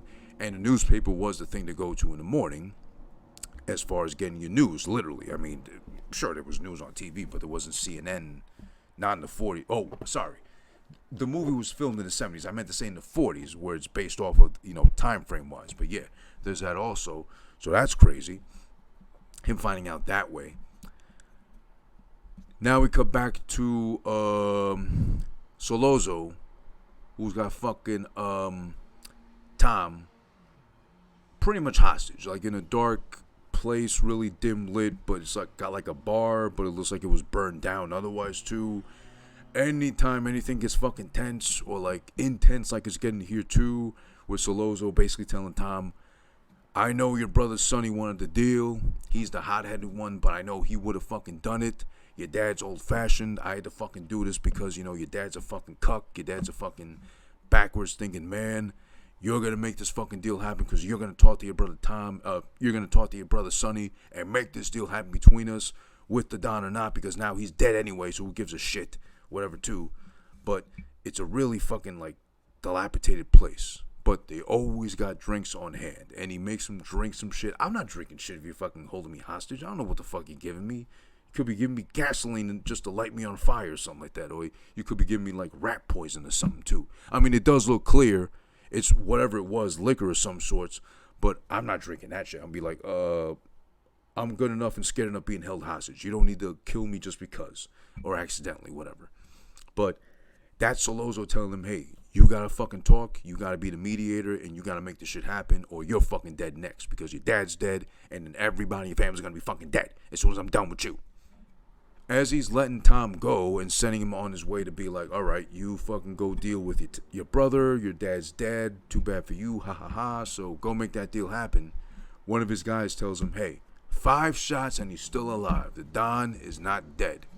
And that looked like more than 5 shots, but it looked at least like 8. But whatever. I guess they fucked up that way too, the guys, the goons. You can't ever trust the goons anymore. Not in the 40s, not in the 70s, not even now. You can't trust the goons 100% of the time.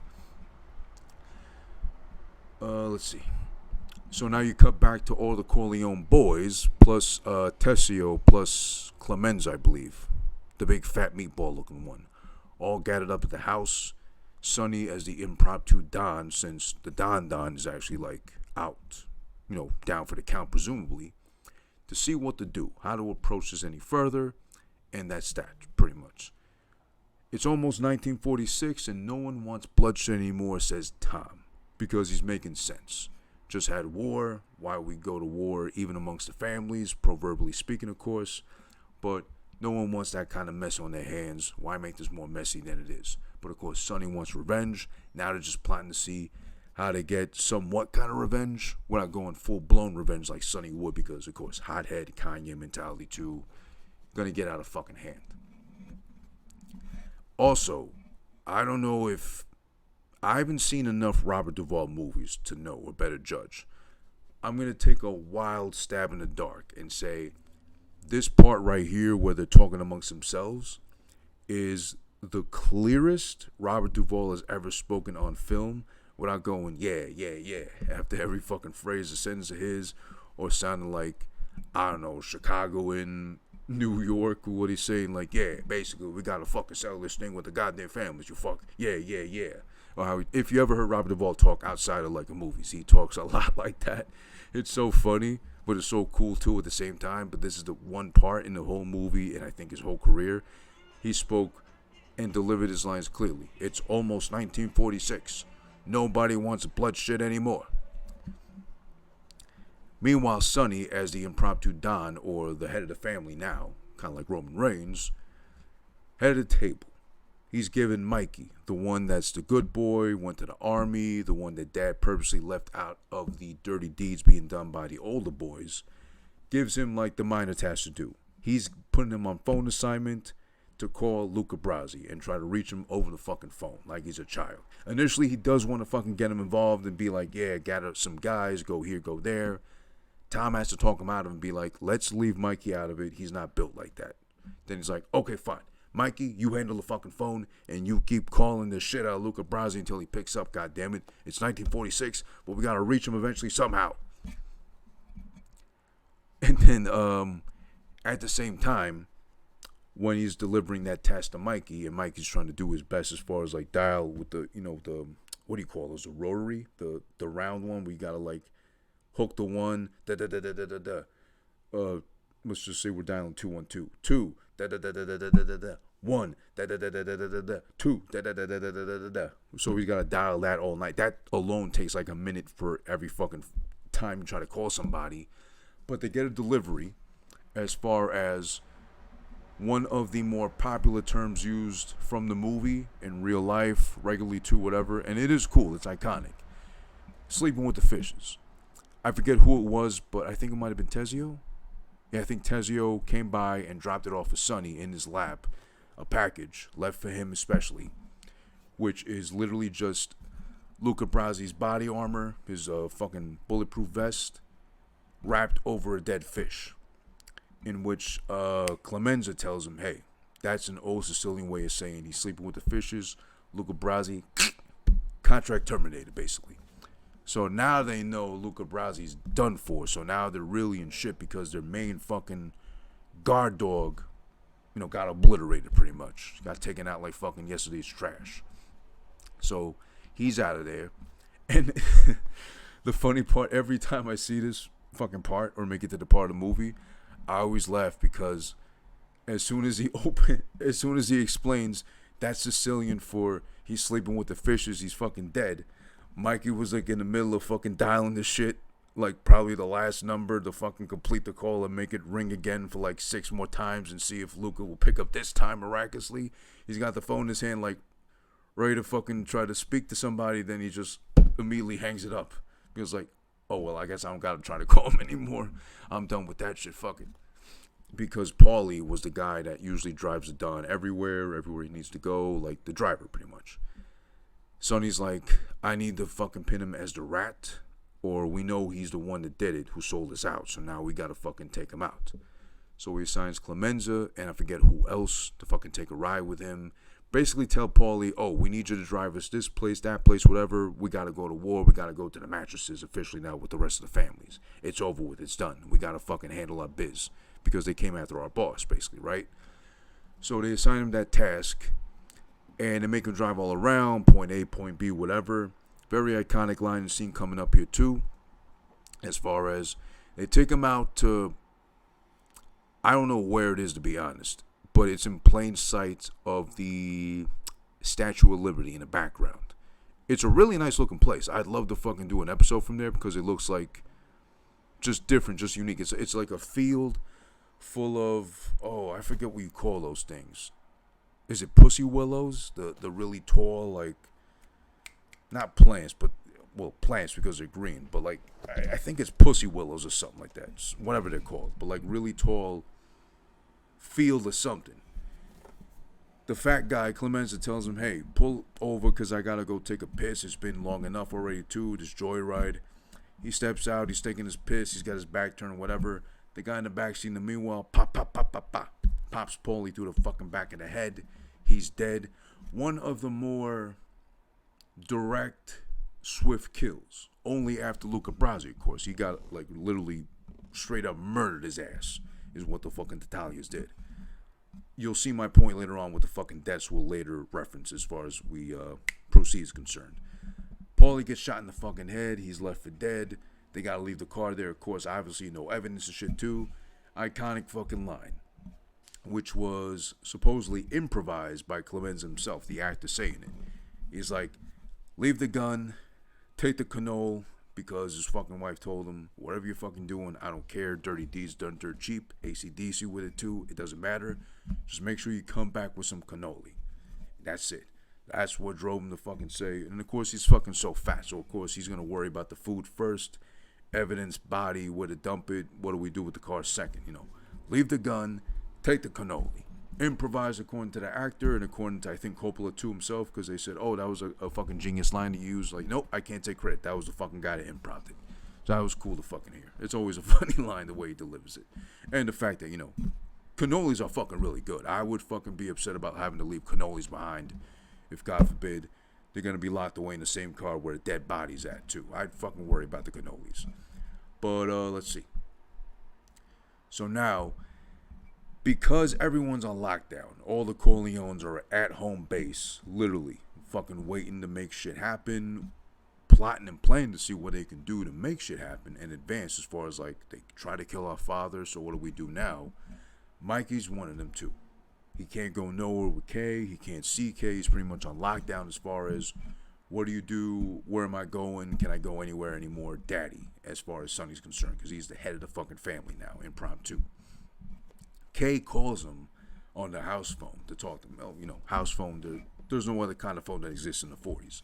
So she calls him to fucking ask him when she can see him again, when is she gonna see him again, pretty much. She's a needy bitch. She's really coming off that way, too. Sprung off his fucking Italian American, not affiliated with the mob whatsoever. That's just the rest of my family, not me, dick, or a salchicha, whatever.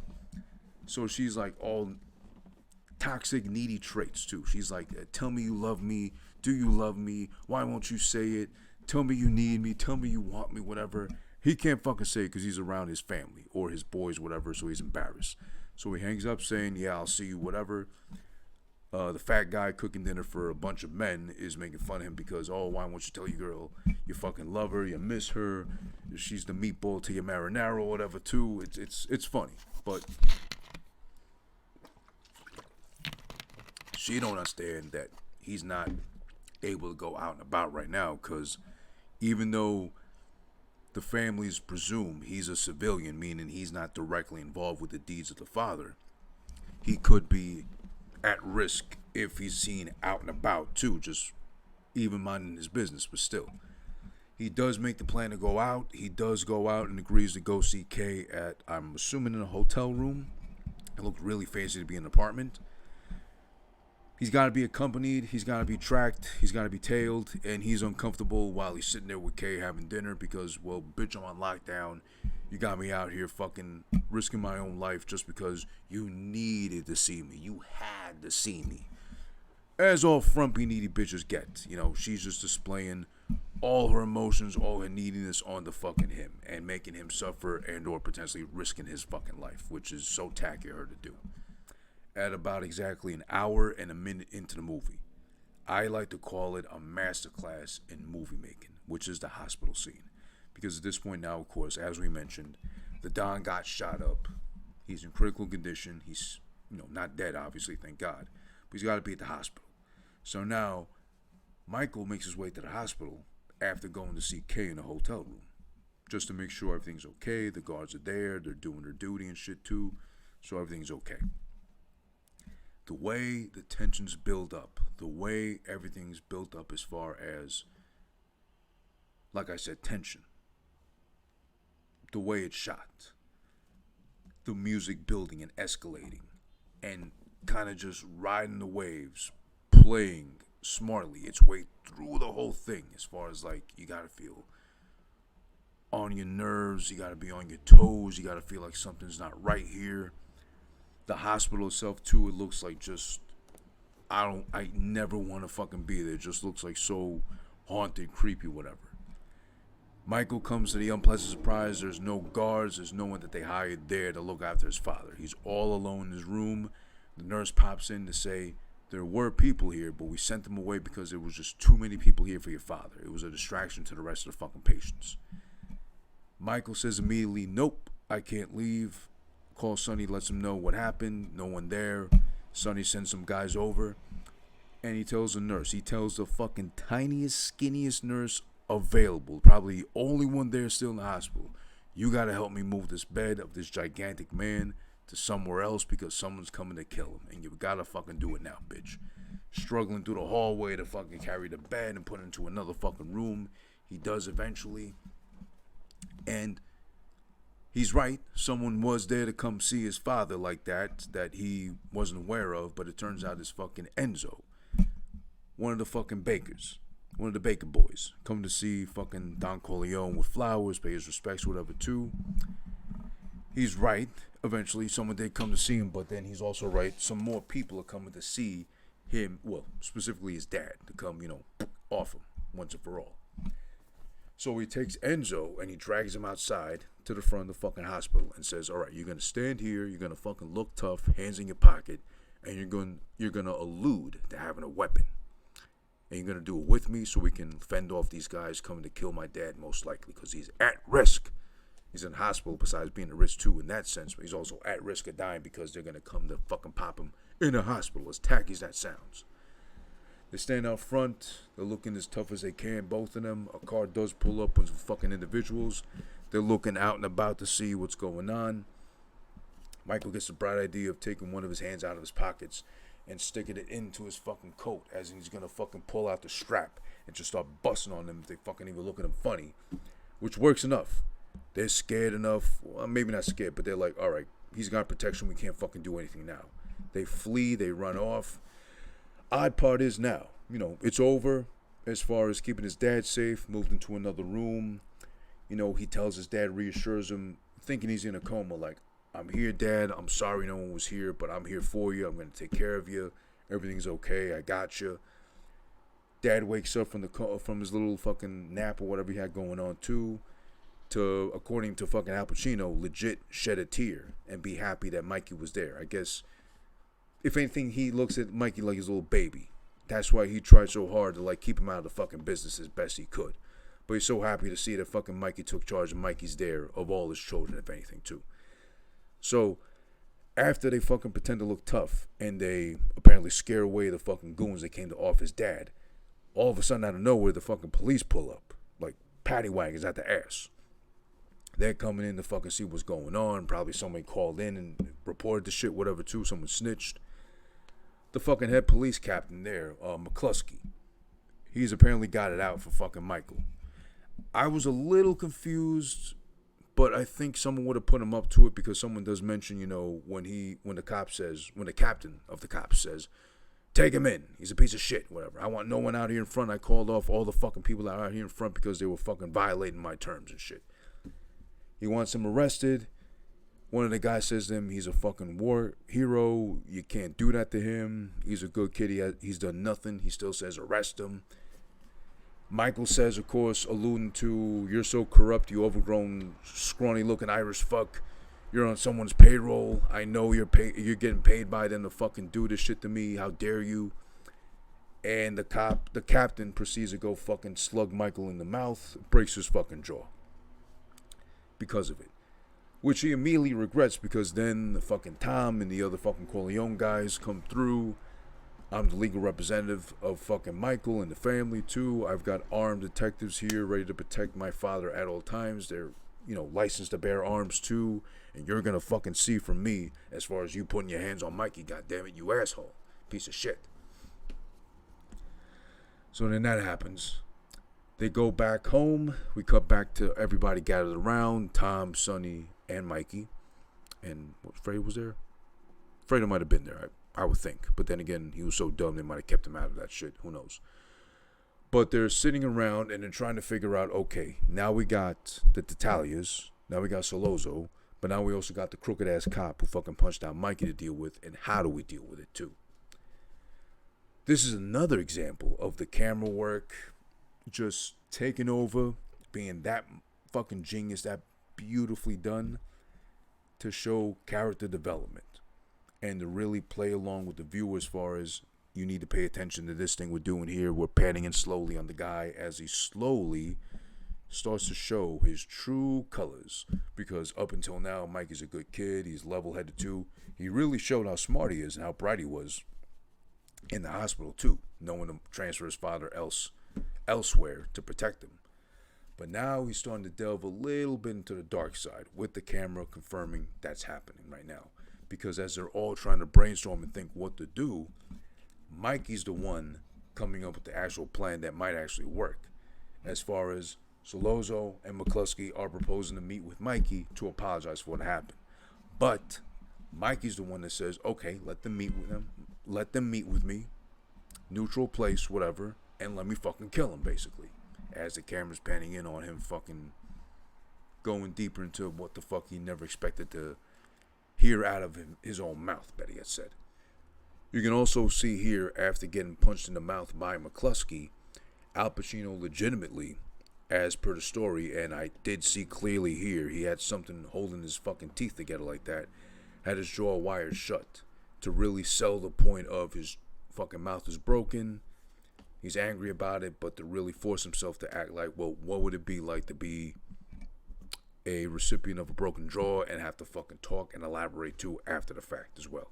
So he's fully committed, method actor out the ass too. It's commendable, but it's like, was it really necessary? You could have just put some peanut butter in your mouth or something, I think, or whatever. This is showing proof that now he's leaving behind the image of good old boy, baby boy, youngest of the Corleones, army, straight and narrow path. Nope, I could be just as dirty and more if I need to too. Just watch me. And now we cut to after, Sonny initially trying to laugh it off, whatever, too. Tom's like, you know what? I think Mikey's right. He might have to handle this on his own the way he's saying, too. So they agree, they comply. Mikey gets a fucking piece from Clemenza.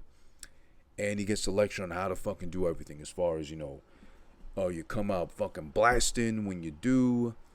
2 shots in the head apiece. Don't fucking try to be cheap on the bullets. Don't look anyone in the eye, but don't look at anybody, too, while you're fucking walking away. Shoot in hand, you take that arm, you drop it to your side. Don't immediately drop the gun, just let it fucking, plop out of your hand. All these fucking little, how to do the cha-cha, how to do the mambo fucking dance steps, on the floor, numbers from 1 to 8 on what the fuck to do once you kill these guys in an Italian restaurant or wherever they fucking choose at this point, because they haven't determined where exactly they want to fucking meet. But they do want to meet at the fucking place to eat, presumably to apologize to Mike or whatever and talk things out. Leading into that part that we're going to get to right now, another iconic fucking part. Everybody's gathered around the table late at night. They're having a big fucking Chinese food dinner, Chinese food boxes out the ass in plain sight, whatever, too. Everybody's eating like kings. But this guy's got to go fucking an hour and a half later out to the fucking Bronx to have some more food with the police captain and fucking Solozzo, too. So, you're going on a heavy stomach with the itis, whatever. It seems kind of distracting, but I would think he'd be too bloated to fucking shoot. But they do confirm, finally, over the phone. They call Sonny. Sonny answers, and they say where they want to meet in the Bronx. I think Tezio says, yeah, I know that place. That place is really low-key and quiet, and I think they got one of those old-fashioned toilets where, the thing is on top where you got to pull the fucking thing to flush it, whatever. So then Clemenza confirms, okay, fine, I got a guy that can put a fucking gun there. That's no problem. You go over there, you do what I fucking told you, Mikey. Step 2, cha-cha-cha, 3, 4, cha-cha-cha, whatever, when you shoot. And 2 shots at head apiece, whatever, 2. Everybody's going over everything again. Over and over and over again to make sure Mikey understands. Mikey confirms, yes, I understand, too. It's like they're prepping him for his first date in high school, something like that. Shake her hand, but don't crush her hand. Look in the eyes, but don't, be a creep and, try to stare a hole into her head. Take a condom, but don't use it. Fuck, but, just dry hump, if anything, too. It just sounds like a lot of that going on. Trying to make sure, of course, he comes out of it alive, but yeah, they also know that after he does this, they're pretty sure he's going to do it. He's fully capable of doing it. They got to all hug goodbye because after the deed is done, after he fucking kills a police captain, he's got to flee the country. He's got to disappear for a good while. Sonny tells him it might be a year before you come back, and don't worry about your plain Jane girlfriend, who I probably fucked better looking mothers than her. Ugh. I'll take care of her. I'll send her a message when I think it's right to do so. They're off. Mikey gets picked up someplace in Midtown. He has to get frisked in the car by McCluskey because it's awkward. He has to get on his knees facing the back of the vehicle. McCluskey basically fingering him. Lifting his nutsack with his middle finger and stroking the tip of his dick with his index finger, and while he's got the pinky in the fucking, he's got the pink in the stink. I don't know. It's just weird. But in the middle of the car, McCluskey is fucking weird because they make it to the fucking place in the Bronx. They sit down. I don't think I've ever dealt with this before in my life, but it's a very awkward line spoken. It's hilarious, actually, now to think back to it, and every time I hear it, it's like, this is beyond awkward what this man is saying. McCluskey, Irish, loud and proud about it, too, with his accent, you can hear it. He says out loud, so, how's the Italian food in this Italian restaurant? As he's fucking adjusting his bib to get ready to fucking dig down on some veal and whatever, too.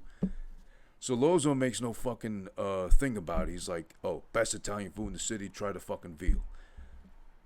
But what is the logic behind asking that out loud? I never understood that shit. It was always so funny to me. How's the Italian food in the Italian restaurant here that we're sitting in currently, and I'm awkwardly saying so out loud so that hopefully a waiter overhears and just tells me it's Mexican, it's Italian food. It's, of course it's fucking good. It's like if I went to a fucking Mexican place and I said, how's the Mexican food in this Mexican restaurant?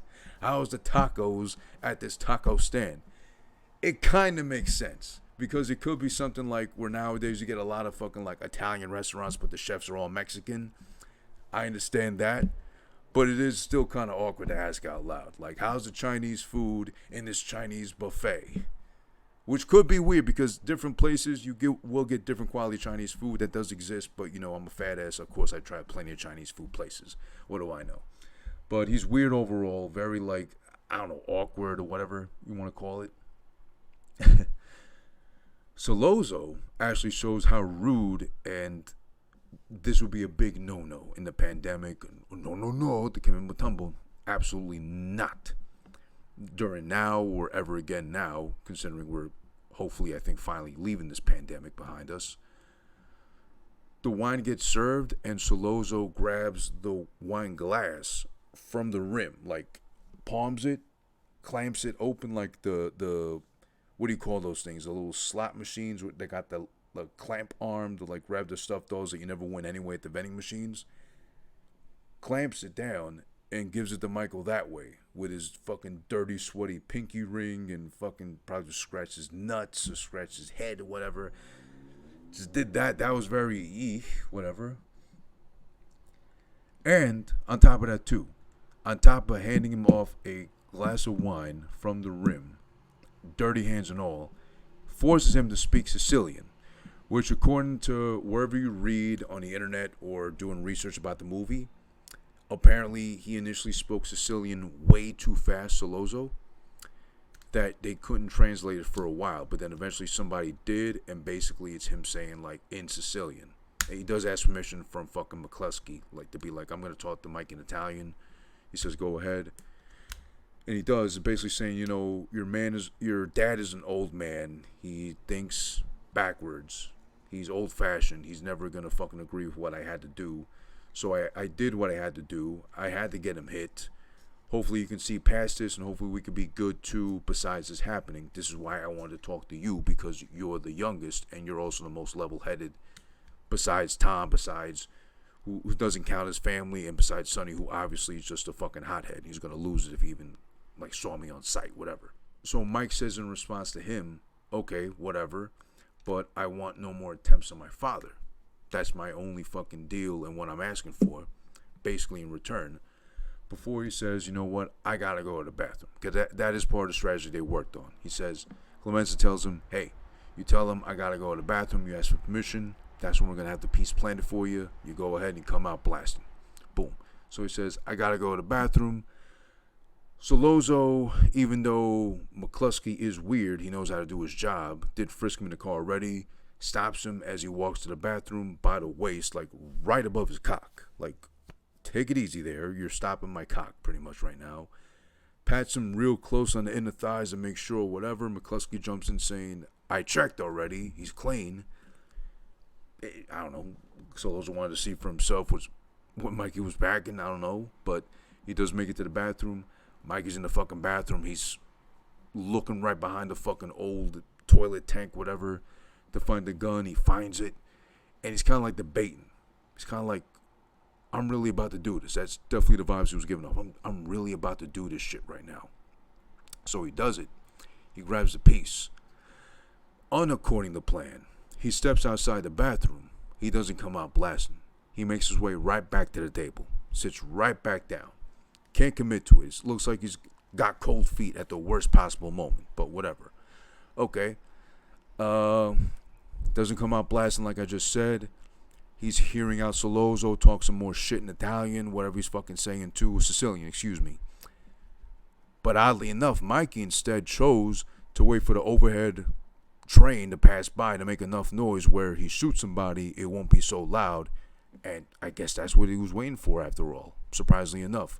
Train passes overhead, pulls out the fucking piece, and starts blasting on both of them. Takes out, I think, Solozzo with one shot to the fucking head. He's dead.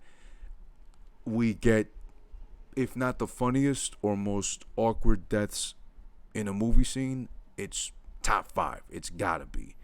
As he's shooting fucking McCluskey, he shoots him first in the throat. So as he's fucking chewing down his veal, and he's like caught off guard by the moment it just happened, he's choking on his fucking meat, and he's gagging on blood too as well. He's like, whatever, like, come on, take it easy already, I get it. But then Michael remembers, oh yeah, I gotta shoot him in the head too, like Clemenza said. Pop, shoots him in the fucking head. It's a big gaping hole that just pops open in his head like a big fat fucking pimple he just popped. He's still fucking choking, and Mikey fucking pulls away. He walks out of there. He makes it clear out of there. Before he can walk out the door, though, it's like Clemenza got yelled at by like the director off screen, or like the director's going crazy. It's like, you gotta die, you gotta die, you gotta die, you're dead, you're dead, you're dead. And then fucking Klusky's like, oh yeah, I'm dead. As he's fucking still gagging and choking and bleeding from the head, he just proceeds to like headbutt the whole table down. Like takes out the whole table, headbutting it, but he's still like propped up. Like at a right angle on top of the table too, forgetting completely to die.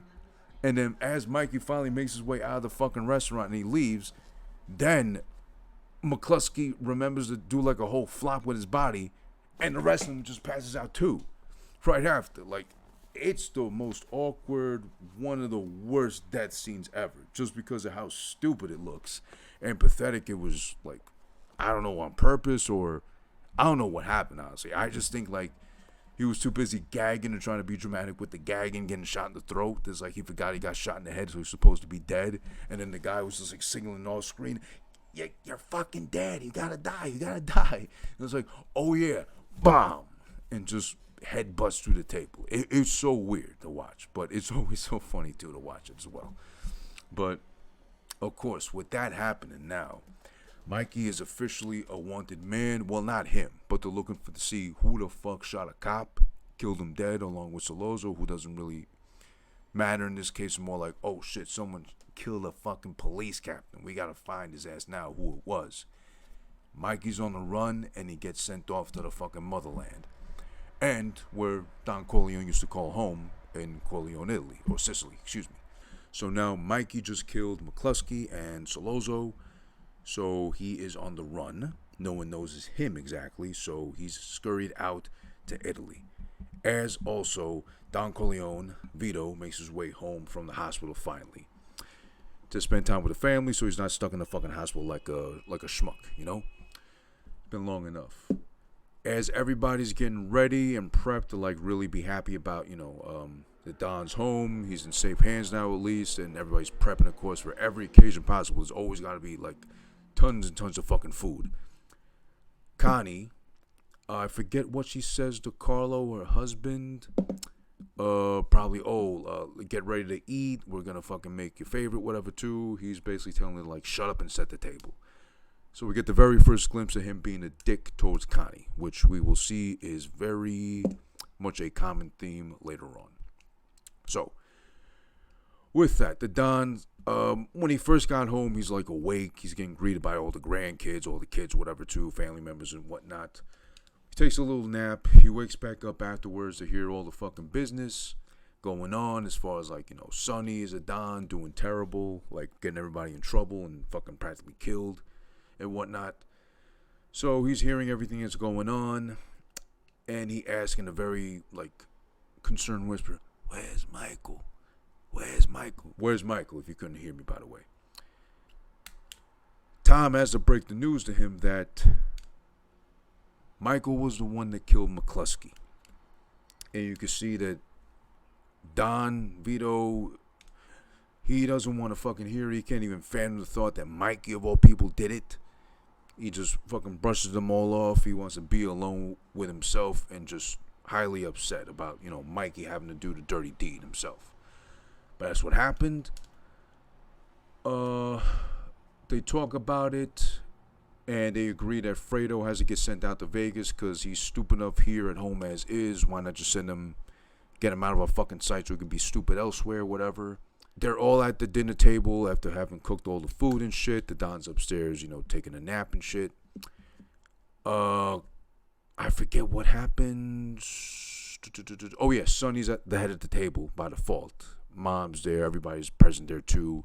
He's talking about all this fucking business going on. They got this shit going on with the, as he said it, blacks from uptown in Harlem, where I think they were doing loans or something like that. They could put money down in a brand new Cadillac, and they're so proud of themselves driving Cadillacs all over the places too. And that was their new hustle, pretty much, at the expense of the black man. And Connie chimes in saying, Dad never talked business at the dinner table, where Carlo, the husband, immediately jumps in and says, why don't you shut your mouth, shut up, whatever. Sonny jumps on him saying, hey, don't you ever tell my fucking sister to shut up, whatever. And then the mom has to pipe them all down, calm them all down. Carlo then says to Sonny, hey, I got some really interesting business propositions for you, NFTs and fucking Bitcoin mining, whatever too. Then Sonny comes back at him saying, we don't discuss business at the table or whatever. But again, the more concerning part was the commentary on black people with loans and stuff like that too. Again, keep in mind, it's just a movie. These were the times. It's not like they were picking on anybody specifically or trying to make anybody feel like black sheep per se. All right, let's see. So now we go on to another very sad shot, very endearing shot. It's Don Vito in bed. He's awake. He's reminiscing, I guess, on shit that happened, or really just sad that Mikey had to be sent away like that. Of course, it doesn't really help that Fredo's there at his bedside, just kind of looking at him, staring like a creep, just doing nothing, just being stupid, any chance he gets. It cuts away from Don Vito's face to fucking the motherland, where Mikey is, the rolling valleys of, Italy itself. It looks beautiful. It looks scenic, glorious too. Mikey's there. And he actually gets a chance to visit the city of Corleone, where his dad was from originally. Beautiful, beautiful fucking scenery. I love that they could have kept it simple and been alluded to. Mikey went to Italy. It was nice. It was this and that, whatever. And he brought home a fucking Italian girl like he does later on too. No, they actually fucking took their asses over to Italy, wherever that was in Italy. They shot that at, and it's just beautiful. It pays off. And now with this fucking restored footage and how it looks, it's beautiful. Absolutely fucking stunning. In HD, of course. So, this is where they stumble upon, while, making the rounds, Michael and his, two hired goons, whatever, or protections, whatever, security. They stumble upon this one girl in a purple flowy dress. I think they said she had something in her hair. I didn't fucking notice. It was a lot of fucking nice hair, actually. I felt very hair shamed because I got no hair, and it was a lot of fucking hair flowing. Al Pacino's fucking full head of hair. These fucking security guards' full head of hair flowing, and then this girl with this beautiful mane of hair. I felt so embarrassed to even be watching. But he gets a glimpse of her. He's taken away. He's taken by her immediately. She's a good-looking girl and such too. But she makes off with the rest of her group, so presumably they'll never be seen again, or till they bump into each other again, perhaps. They make their way into the little city in the fucking village, wherever it is too, at a bar or restaurant looking kind of place. They sit down. The owner comes out, greets them, treats them to water, whatever too, and they make some little small talk, chit chat, whatever too. One of the guys speaks for Michael, all Italian, right? So he's talking to the owner of the place. He's like, oh, yeah, you must know all the girls around the fucking town. And he was like, yeah, absolutely, I do. They're all fucking gorgeous here, etc., etc. He was like, oh, yeah, but you didn't see this one today. Maybe you know or maybe you don't. She's built like a champion. She's built for fucking. And the dad's without knowing, they're referencing his daughter, Apollonia, the girl we're talking about here, too. It's oh, yeah, she must have been built with, some childbirth and hips. She's got that thing on her, up, down, sideways. She's fucking a bad bitch, whatever, too. It's and the guy's yeah, she's a bad one. But, yeah, she was wearing this purple dress. She had this thing in her fucking hair. She looked like a fucking whatever, a whole snack and shit, too. Then the dad realizes, wait a minute. I don't know no girl of that sorts. He fucking storms off. He's fucking throwing things around the restaurant, too, like an Italian would. Getting upset that he just mistakenly talked about his daughter like an object of desire like he did. And then the guy puts two and two together. It's oh, shit, we were talking about his daughter. That's the dad and shit, too. So he has to drag him back out because Michael says, no, bring him out here. I need to talk to him anyway. He's no, but this guy's all fucking pissed off and upset, too. Let's not do nothing. He's like, no, fuck it. Just bring him back out here. Don't worry about it. Brings him out to talk. He says to him, listen, all due respect, we're sorry we referred to your daughter as an object of sexual desire, but obviously I'm a horny boy. I'm from America. My name's Michael Corleone. A lot of people will pay a lot of money for that information, so consider yourself lucky to be alive still. So why not reconsider getting all upset about this shit and focus on the fact that your daughter could be gaining a husband instead of losing a father?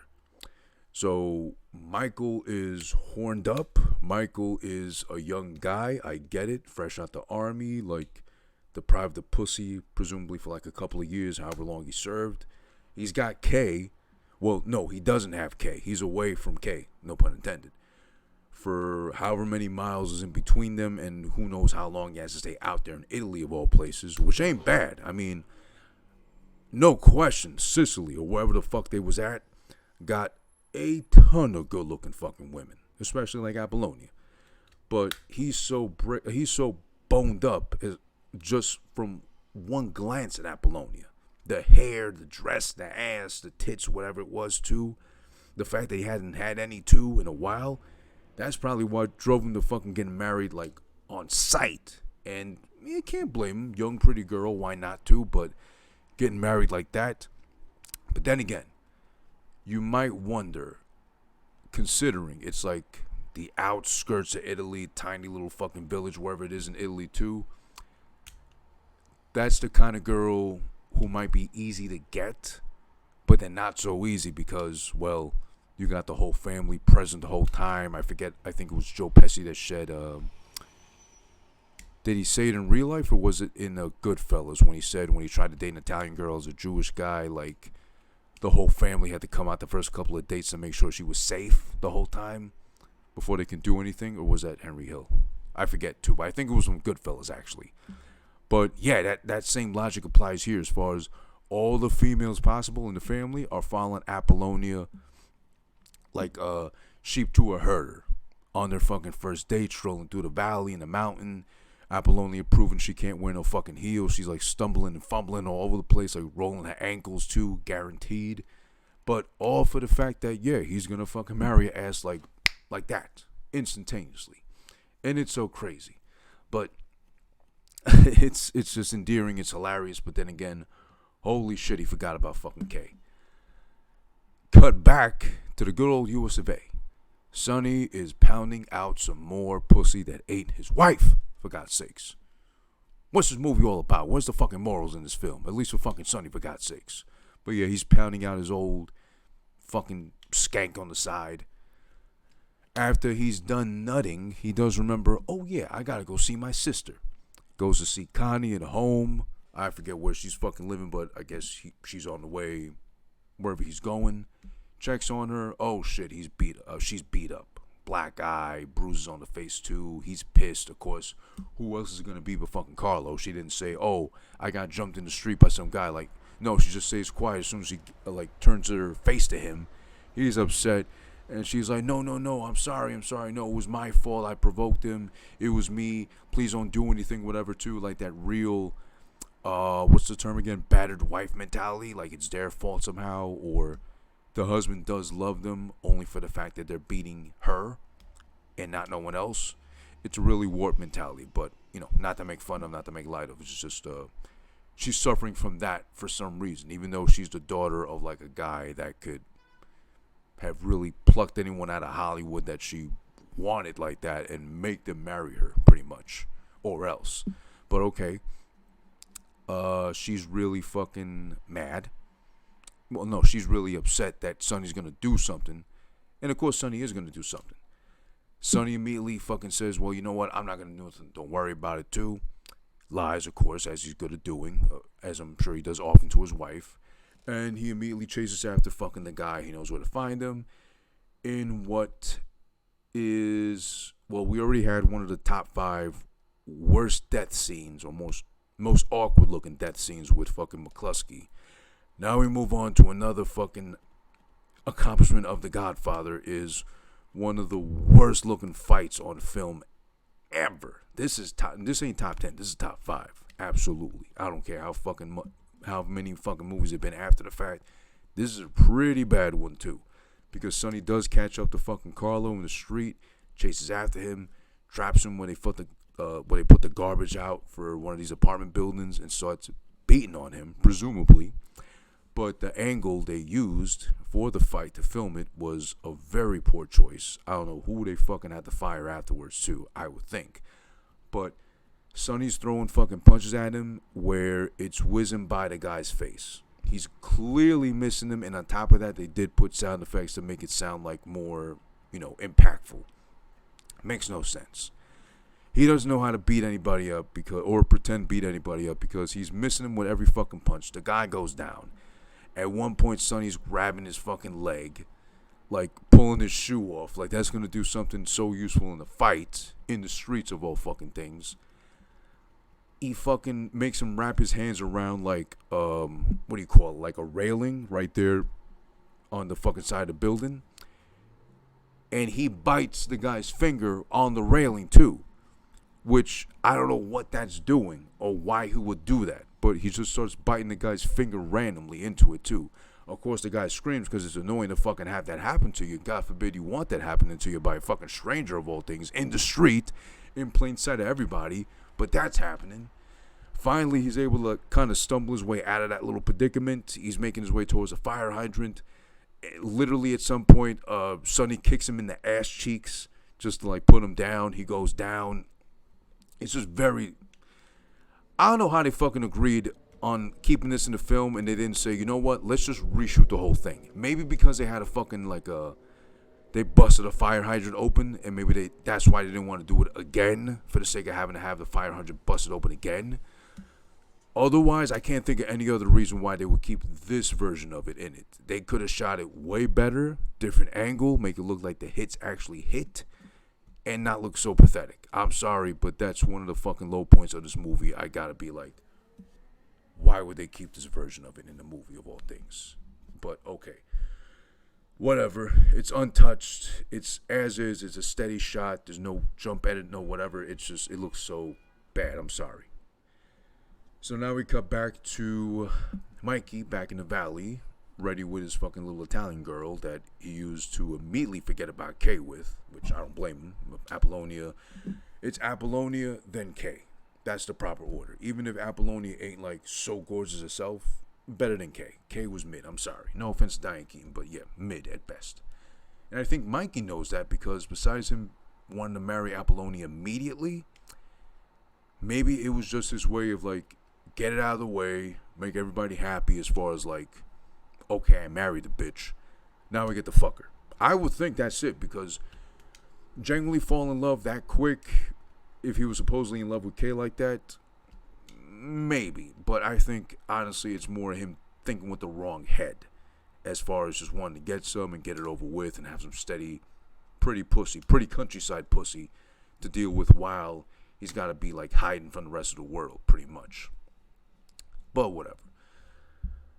They fucking get married. It's a whole little ceremony. It's a big ordeal. And, well, it's just hilarious, too, because we do get the first reason for an R rating for the movie here, which is the titties on fucking Apollonia on their wedding night. She takes off her gown. Her titties are out there. They're nice and perky. They're pretty good looking. You know, chef's kiss to each one. They're not huge. They're not tiny. I'd say just right, considering she's a Italian girl from the countryside. But I don't know if anyone else has ever noticed, but this girl's nipples are like invisible almost. They're like transparent and glossy. Like I don't see areola or nipple. They're just like invisible or something like that. It's so weird to fucking... You'd have to see it for yourself. She takes this shit off, and it's like Nintendo 64 graphics. Like, if they would have rendered it that way. Like, it's just the fucking shape of the titties, the outlining, but there's no definition of the areola or the nipple at all. I'm not touching mine, I swear to God. I'm not creepy like that. I'm just, like, emphasizing the region of where it would be at. But, yeah, they, like, disappeared. They were, like, edited out of the fucking movie or something. I don't know. But, let's see what happens. After Mikey has his wedding night with Apollonia, of all finer things in life, we cut back to fucking Kay. Kay has no clue as to what happened to Michael. He just disappeared one day. She pulls up to the fucking Corleone crib, and she sees Tom. Tom was like almost ready to fucking notice she was coming or something like that. And it confirms, yes, I've been getting your letters for Mikey. No, I haven't been able to hand them over to him because if you show that in a court of law, it's showing as if I know where Mikey is. And I swear to God, I don't. I don't know where Mikey is. So stop fucking asking. Stop pulling up here. Stop trying to pull a fast one on us because we're the fucking mob. You're just one fucking horny, simpy ass, plain Jane mid ass fucking K.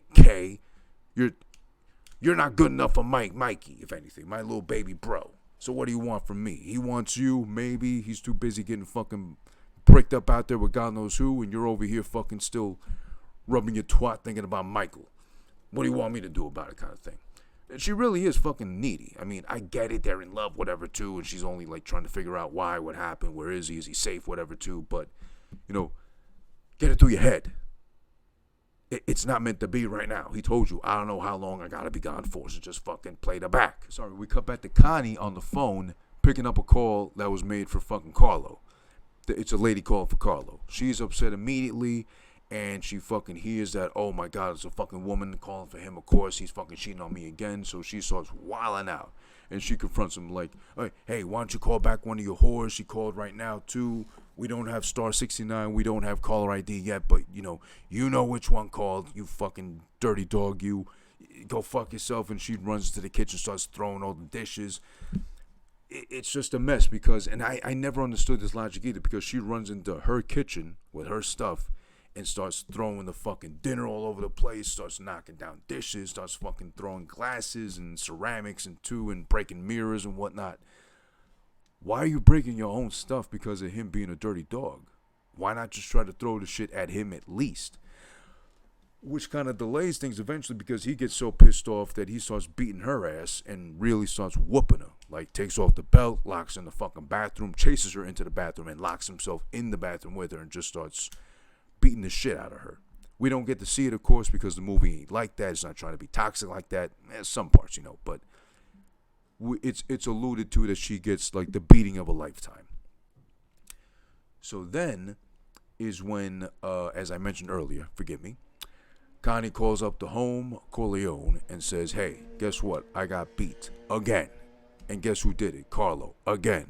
But he really laid it in on me thick this time. So I'm sorry, I'm hysterical crying on the phone to the point where Mama Corleone can't make out a word she's saying, passes the phone off to Sonny. He's immediately able to understand what happened, and he's pissed. So he's like, that's it. I gotta fucking kill this guy now. That's it. I told him already, he beats her again, he's gonna fucking end up dead. So then, he's off and running to go beat the shit out of Carlo one more time, round 2, presumably for another terrible fight, a terrible beating, had we gotten the second one. Here's where things get a little intricate, because now as he's driving, he pulls up to the toll. He gets stopped at the toll, of course, to pay the toll, obviously. He's like fucking honking the horn. He's like demanding that he goes through, but, protocol, he has to stop and pay the toll.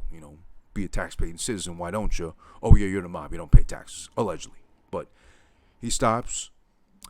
The guy giving him change at the toll pretends like he dropped his shit. He's going to pick it up. Meanwhile, it's just his cue to fucking let the other guys pop up out of nowhere. Tommy guns, 20 guys, all lined up. One car, one Sonny. Even that big and brave of a man can't fucking resist all that shit.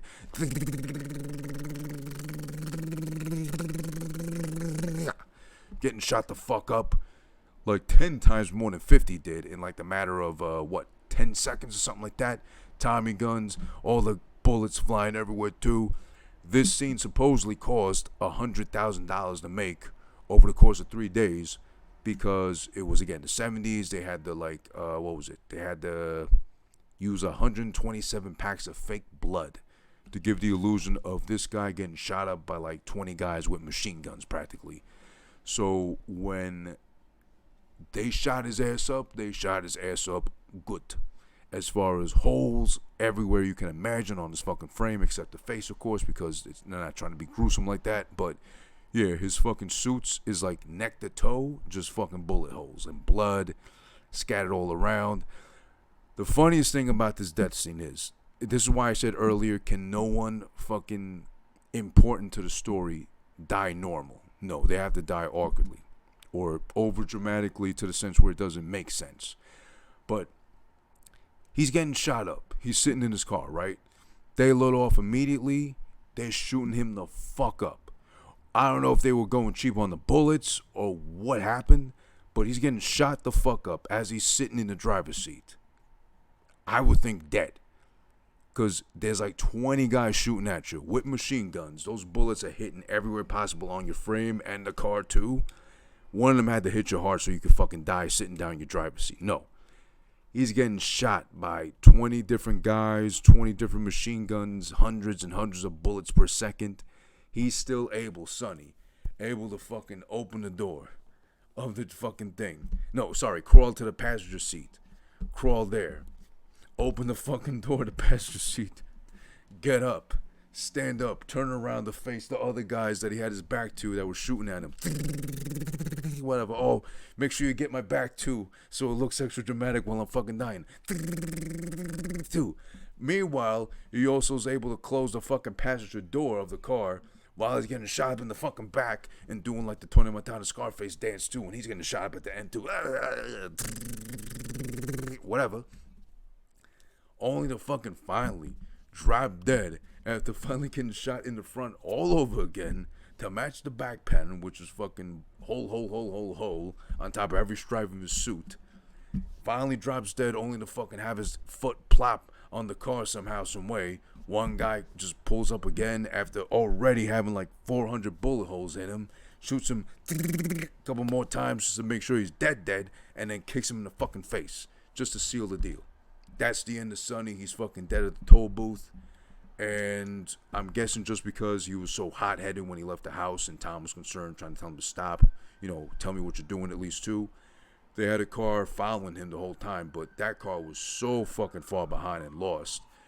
Or Sonny must have drove off so fast that they lost him at some point too. But they figured he had to use the toll. He's probably going to be there. Let's just go there anyway. They pull up and they see, oh shit, Sonny's fucking Swiss cheese basically at this point now. He's like absolutely dead.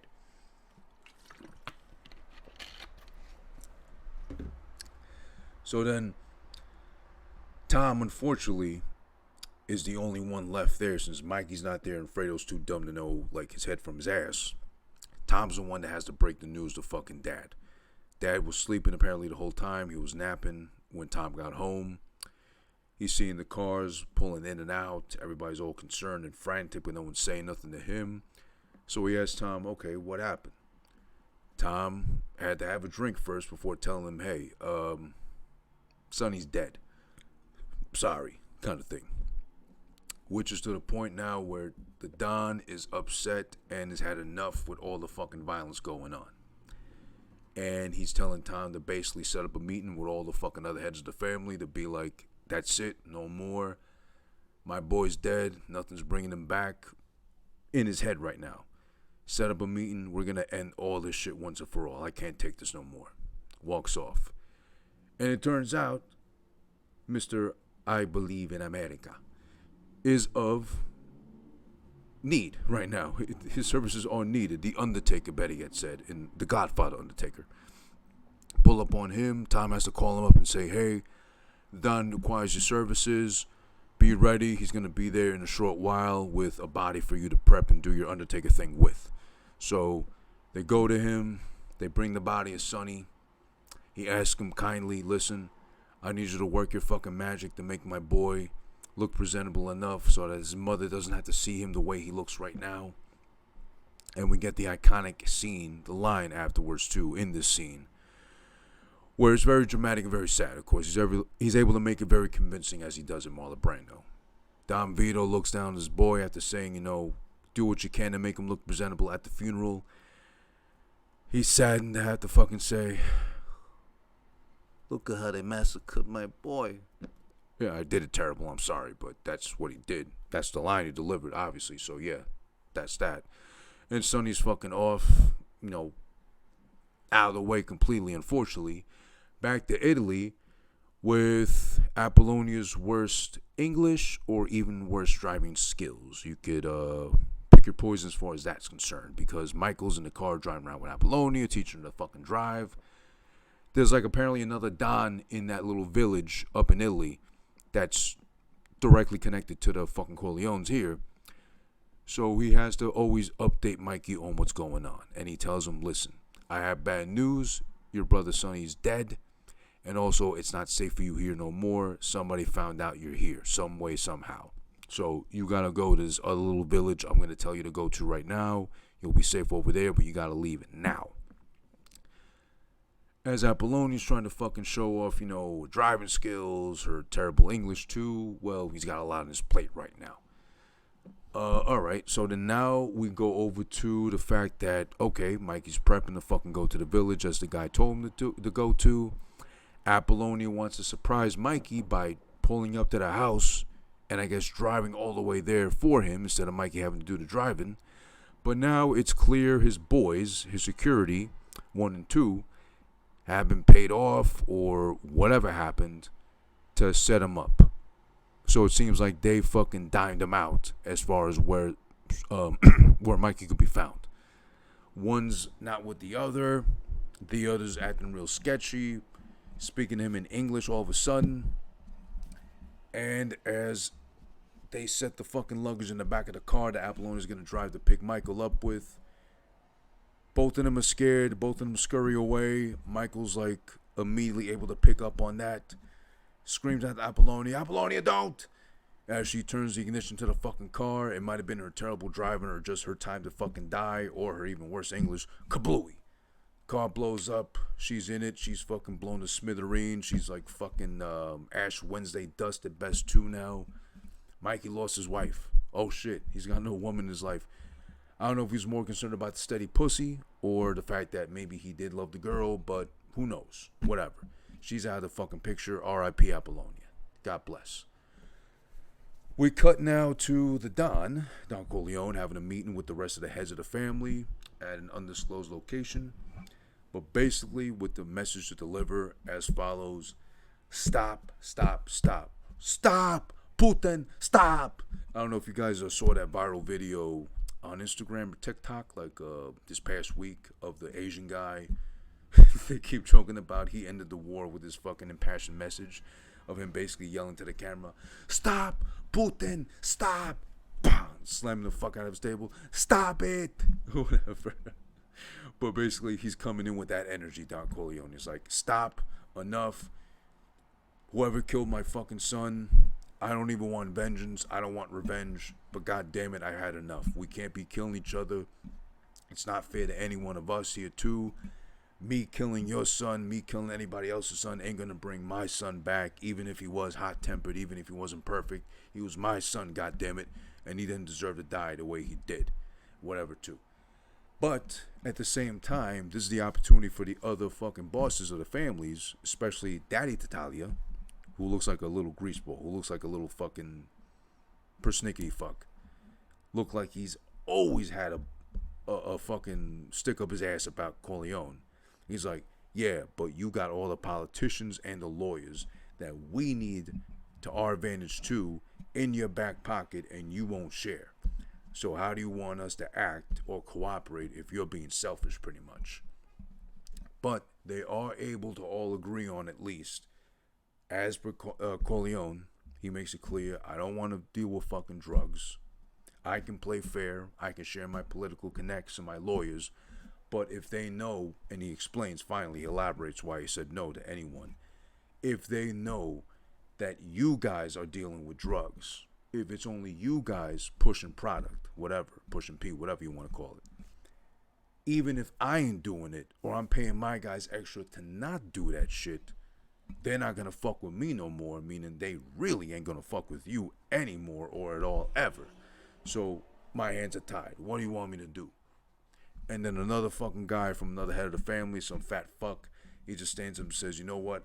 I'm feeling you in that one, boss. I don't want drugs. I don't want no hands in the fucking drug game either. If we do get into it, however, this is another very this didn't age well as far as like what they reference to. If we're gonna fucking push the product, push it to the black people. they're soulless creatures anyway too. That's what he said. I don't think that's how the line goes, but do I really need to repeat it word for word perfectly? No, that's offensive, but whatever. He says, just sell it to the black people. They're losing their souls anyway too. Just keep it away from kids and from schools. I don't want that near. That's an infamia. That's like disgraceful to fucking do with the kids. But according to his fat fucking meatball frame logic, it is okay to do with the black people, which is fucking a no-no, which is fucking wrong. But again, it's a movie. It's according to that logic of that lifestyle and that family type of thing, whatever, too. So, they all agree drugs is a no-no. Drugs, absolutely not. But Don Corleone also agrees, okay, fine.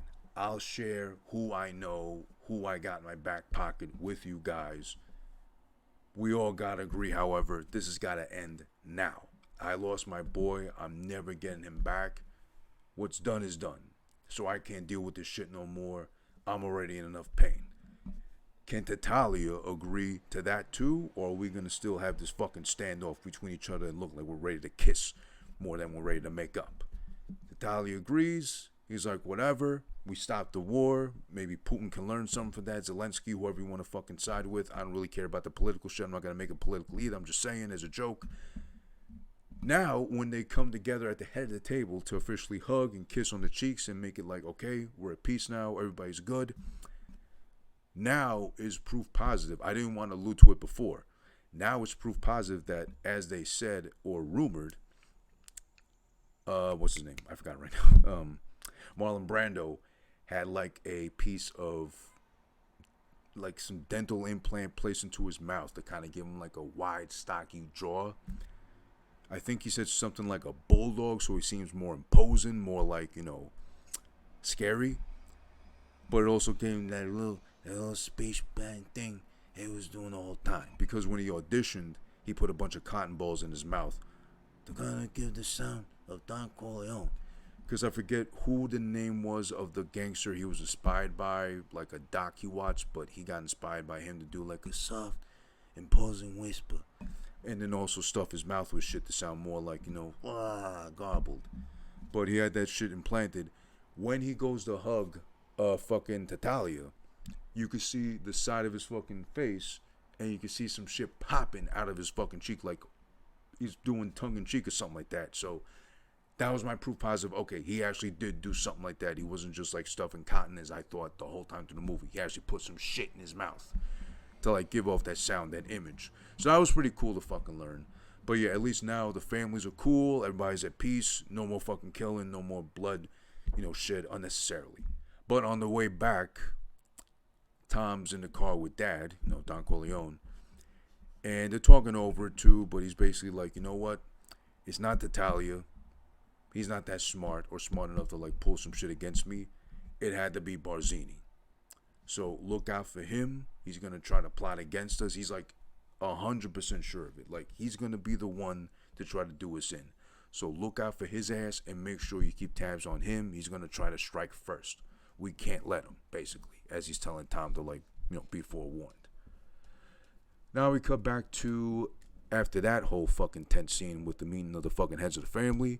Hey, Michael's back in the States? How the fuck did that happen? I wonder.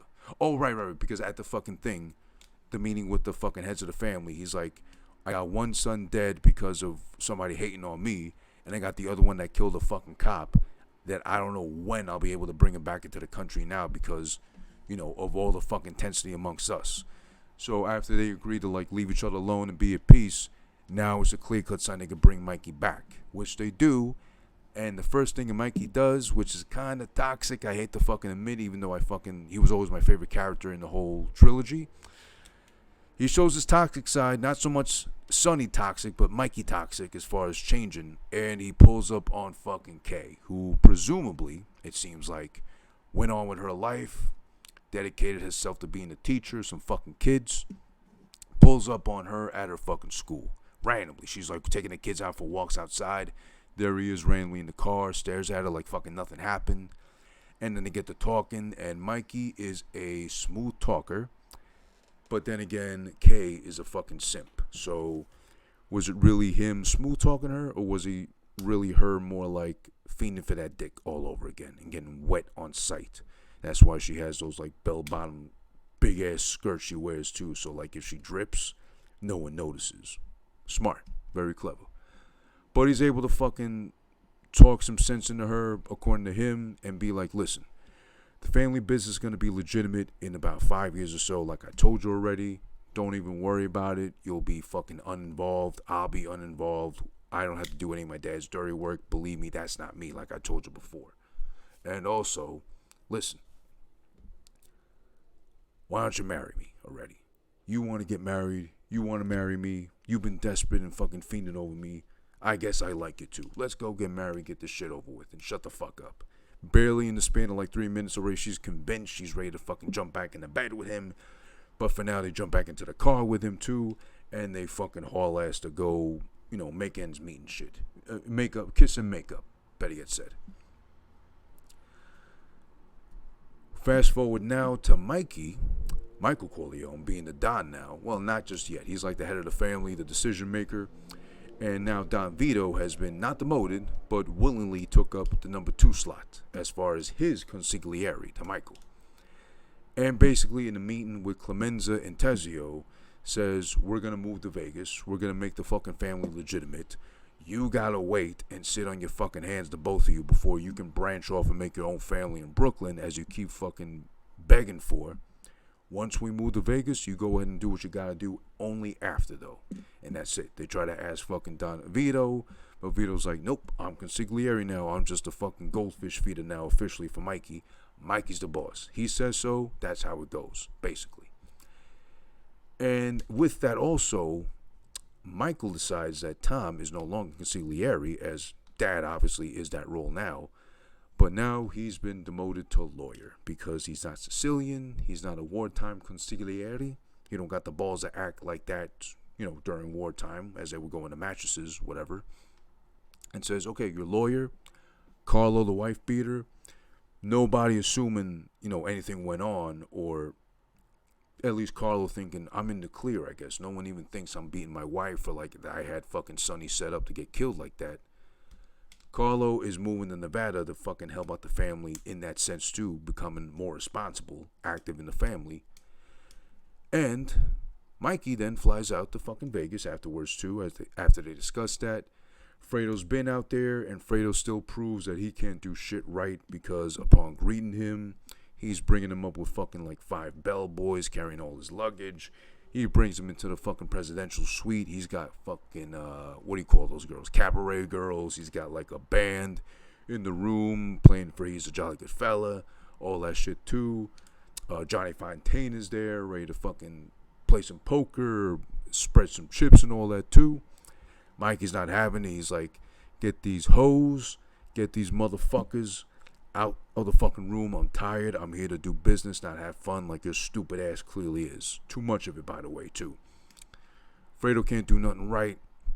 Basically, he has Johnny Fontane sign a contract to be the exclusive performer, 5 times a year minimum, to come out to the Corleone's new casino and hotel once, of course, the infamous character, Mo Green, pops in and makes his appearance, because he was waiting to see Mikey too, as far as him coming out to Vegas is concerned.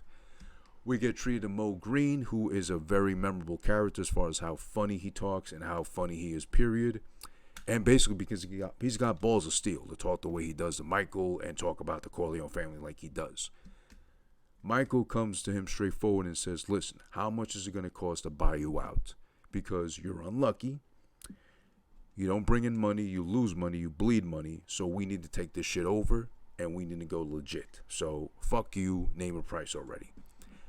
Mo Green is super offended, beyond triggered, and goes into a whole spiel about, I was making my bones while you were banging cheerleaders and shit too, but also emphasizes and proudly slips up by saying, I could talk to Barzini, make a deal with him, and keep my hotel too, because the Corleones ain't got shit. The Corleones are a limp dick at this point, coming all over the place but going nowhere fast with some loose nut. So go fuck yourself. I ain't signing over nothing, and I ain't selling nothing to nobody either. Presumably, that's the fucking end of it. But then he walks out the room, he storms out. He confesses too that he had to beat up Fredo, a couple of times or something like that. But he justifies it, and justifiably so, by saying, hey, This asshole was keeping all the girls busy on the floor by fucking them in the bathroom to the point where nobody could get drinks or food or nothing like that either. So I have to kick ass to keep my business running. What do you want me to do? Mo Green ain't at fault for doing that. Fredo is a fuck up, and the family knows that too. That's why they sent him out to fucking Vegas to be babysitted by someone that's not even Italian. So, mind you, there's that. But Mo Green storms out. Fredo makes a big mistake by yelling at Mikey about, you don't come to Las Vegas and yell at a man like Mo Green like that, acting like you're the boss of him. Mikey makes it clear, I love you, you're my older brother, you're my older stupider brother, but don't ever choose against the family ever again in your life. Ever. And makes it clear, well, you know, as is alluded to in Godfather 2, by selling that point home. But this is the first sign now, I remember after watching now, of Fredo, you know, showing how fucking dumb he is, really. Or mistrusting, or too trusting he is of other people besides the family. Whatever the case is. But yeah, we get that. On the way back from Vegas, back home, Mikey gets asked by fucking Kay. Well, Connie uses Kay to ask Michael, because she can't do it herself apparently, if he'd like to be godfather and, well, Kay presumably godmother of her child that she had with Carlo. So, at this point now also, it's pretty much confirming that Michael is going to be the Don. There's no other one, no one else available to be Don anyway, so by default he gets it kind of. There's Fredo's out busy being stupid. No way he's going to be the Don ever. Michael's getting that title.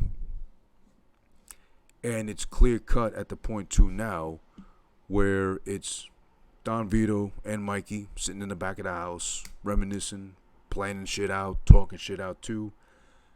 Everything Vito can suggest, Michael has already done and or taken care of.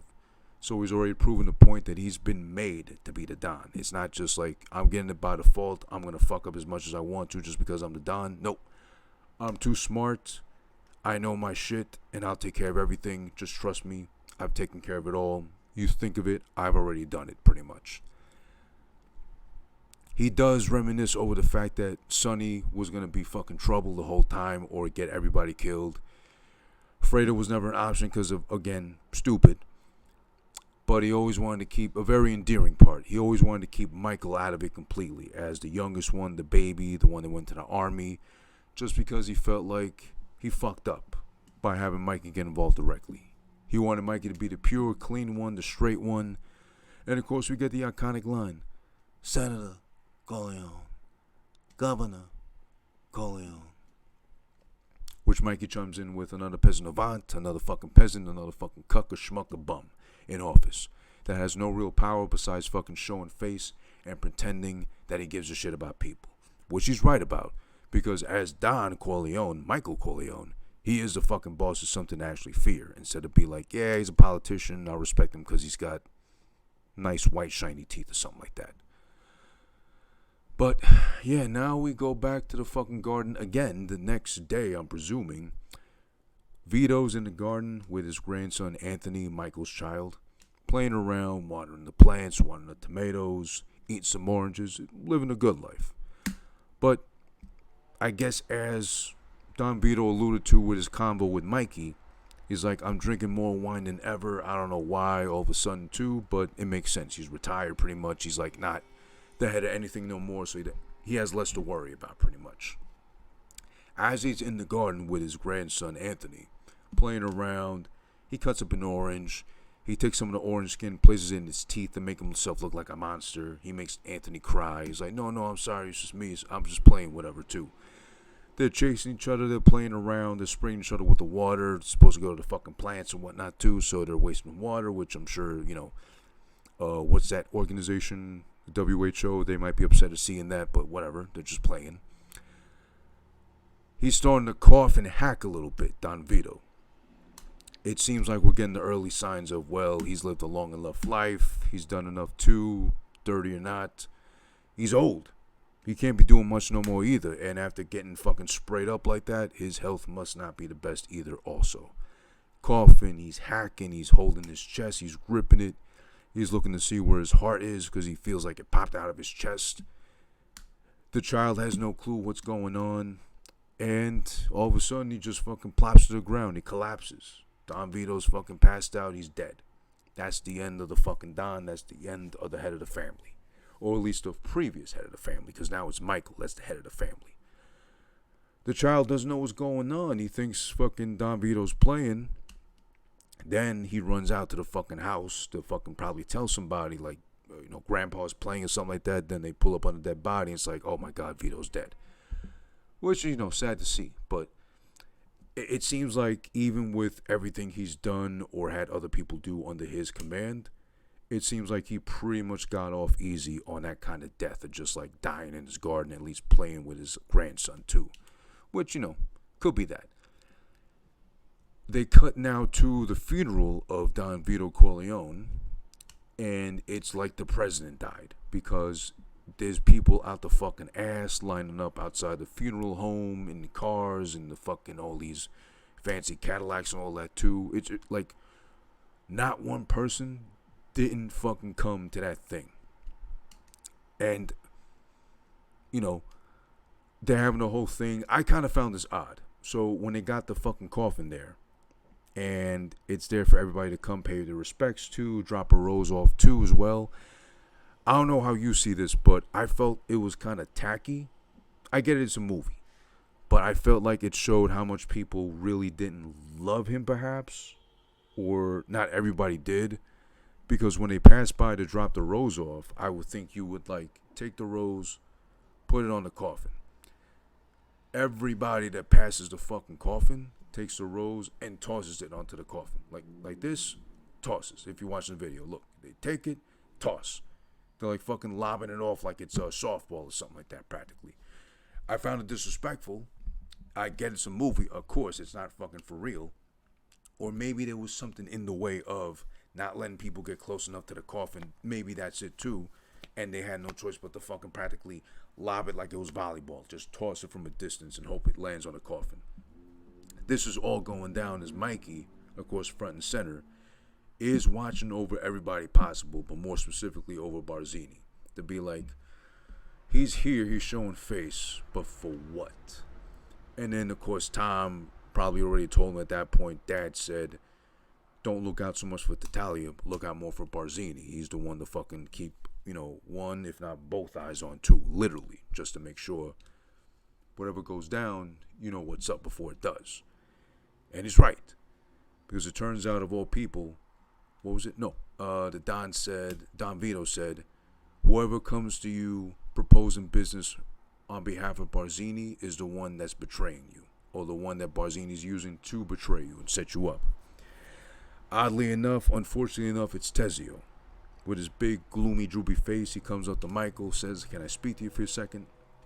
And he tells him, hey, listen, Barzini wants to meet with you. I told him, fine, let's meet in neutral territory. Let's meet where I'm at in Brooklyn. You and him, all of us together, we could talk this out. Michael agrees to it. Tom, chimes in, of course, after overhearing. He's like, well, what are you going to do now? And he says, well, I'm not stupid. I know Barzini's the one using Tezio to set this thing up, so don't worry, it's going to get handled after the baby shower. After the baptism. We're getting towards the very end now, so I promise. The church. The church part, besides the hospital scene, is also my number 1 and 2 favorite part of this movie, and of all times in all movies I watched till now. The church scene is done so fucking beautifully, because it's layers upon layers of editing, multiple things going on. Any other kind of movie doing this would have made this a mess, made it look sloppy, tacky, whatever. No. This shit is, again, masterclass in movie making as far as how they fucking do it. Beautifully. Never ending influx, raining fucking chef's kisses. As far as how beautiful this thing is fucking done. Gloriously done. Alright. They're at the church. Ready to fucking proceed with making Michael the official godfather of Connie's child. Which, fun fact, the baby, actually used. They didn't use a prop baby. They used the baby. The baby is actually Francis Ford Coppola's daughter, Sofia Coppola, who is a very good-looking woman, as she grew up to be. So shout out to her, and also chef's kiss to her. But also, this is exactly, let's do the math, 72, 1990. That's 18 years. 18 years before she contributed in a big way alongside her, Andy Garcia, to ruining, tainting, making absolute fucking garbage out of Godfather 3 in 1990. I'm sorry, I said that before, passionately, and with the utmost confidence. I think on episode, it was before episode 10, I know that much, but in the episode I did alongside my good friend Ryan the Rhino for Godfather 3 Coda when that came out, which was bullshit because it was Godfather 3 in a different sequence of scenes, and with like, I think 3 more minutes added to it, which didn't fucking make it any better either. So yeah, that fucking sucked.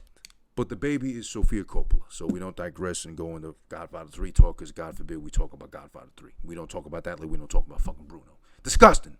But okay. So now, this is movie magic. Listen. While the ceremony is going on, and as Mikey said, we'll handle all business with all heads of the families after the fucking ceremony here. Liar. He had to tell Tom, of course, what Tom wants to hear, or fucking like throw off everybody else possible too, as it's going on. As the father, whatever you call it, I'm not, church boy like that. He's going through the motions, saying the chants in Italian, going over his fucking lines. We start cutting away to various fucking different moments happening at the same time. All the fucking hired guns for the Corleone family are doing their fucking deeds, their services, carrying out everything they gotta do, setting up for their own appropriate killing of each head of each fucking family, and or whoever's getting in the way of fucking Michael's reign. So, for example, you got fucking, let me see, did I put it down here? They got the guy that's gonna fucking kill Mo Green. They got the guy that's gonna kill fucking Barzini, the acrobat. You'll see why later. They got the guy that they trap inside a revolving door outside of a hotel lobby. They got the guy they're gonna fucking kill along with some of his guys in the fucking elevator of all places. And then they got the fucking loving couple who spent like, an early Sunday at home. I'm assuming that's when the baptism happened. Laying in bed, they got sprayed up. Boom. Crazy. Swiss cheese. In bed. Like hotel fucking room service or something like that. Every time they cut away from another line from the fucking father, doing the fucking thing, going through the ritual and everything too, and Michael just understanding, nodding his head too, it's setting up to each elaborate fucking kill. It's fucking beautiful. And it cues up to the point. It builds up and escalates with the fucking baby crying to emphasize the panic and the tension building up with each fucking scene of each fucking kill about to literally get set up. Finally comes to the fucking cue, the fucking signal to set it all off. Michael, do you renounce the fucking devil and his dirty ass ways? Boom. Dramatic music kicks in. Everybody's fucking execution comes to life. Mo Green gets shot in the fucking eye with his glasses on. Now that was kind of funny because he's laying there getting a massage. He's got a really hairy fucking back and neck specifically, but I guess Jewish, whatever. Some guy pulls up into the fucking door, opens it, stands by it like he's fucking drunk or homeless, whatever. Mo Green looks up, puts his fucking glasses on, and immediately, boom, gets shot in the fucking eye. Blood squirting, lenses fucking cracked. I think I would have been more worried about the lens cracking than losing my eye, but, I digress. Mo Green gets shot. You got fucking the guy trapped in a revolving hotel lobby door. I forget his name or who exactly he was, but one of the guys that killed him is actually the mob boss. I forget his name exactly, from Rocky 1 and Rocky 2. The guy that gives him money, that kind of likes Rocky, but knows he's stupid and just a boxer, so whatever. He, helps him out a lot. It's that guy that traps the guy into the revolving door in the hotel lobby entrance, traps him in there and just shoots him through the fucking glass. Bang, bang, bang, bang, bang, bang. And again, no one that's important or of significance in the movie can die normal, because this guy is screaming his head off as he's clutching his heart every time he gets shot. Like, overly dramatic. It's some fucking overly dramatic acting, but it's still pretty funny to watch. Then you got fucking the guy in the elevator, which I think you saw who went into the elevator, but it was mostly focused on Clemenza, the fat guy, coming up like he had a box of roses in his hand. He was going to deliver off to his fucking sweetie, but really it's a shotgun. Fucking pops the top open as the elevator door opens. Starts blasting, ka-choom, ka-choom, boom. Taking their ass out. They're dead. Fucking holes where their guts used to be at too. They're gone. Then you got the fucking bedroom couple. I didn't get a glimpse of who it was. The guy with the lady in bed. But two guys storm into their fucking bedroom. Time machine guns. Swiss cheesed up in fucking bed. They're dead, laid up in the bed like corpses. Well, they got turned into corpses, obviously, too. And then finally, my favorite one. It's just hilarious because Barzini's also at the fucking, not the same church, but at another church. I'm guessing going to Sunday service, whatever. Not the Kanye Sunday service, which is Sunday service in the actual church, not a fraud like that Ye's doing.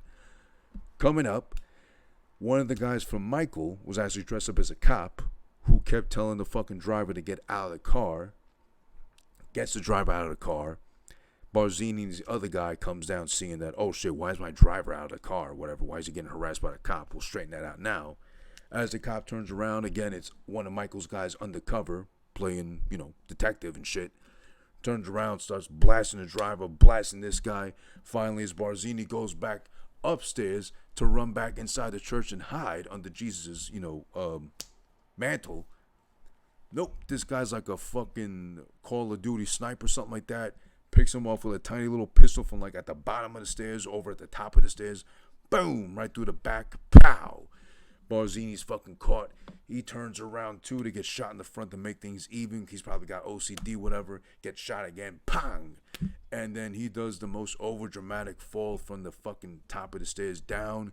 He fucking back rolls.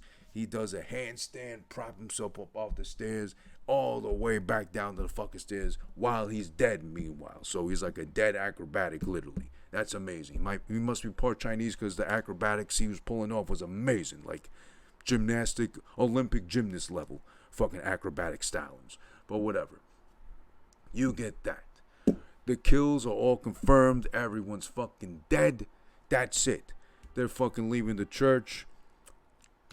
Michael makes it look like something happened as far as Nevada's concerned. So he says, hey, you know what? Carlo, you got to go back home. We got to discuss something real quick. Or I think he had to pretend like he had to fly out to Vegas, whatever, too.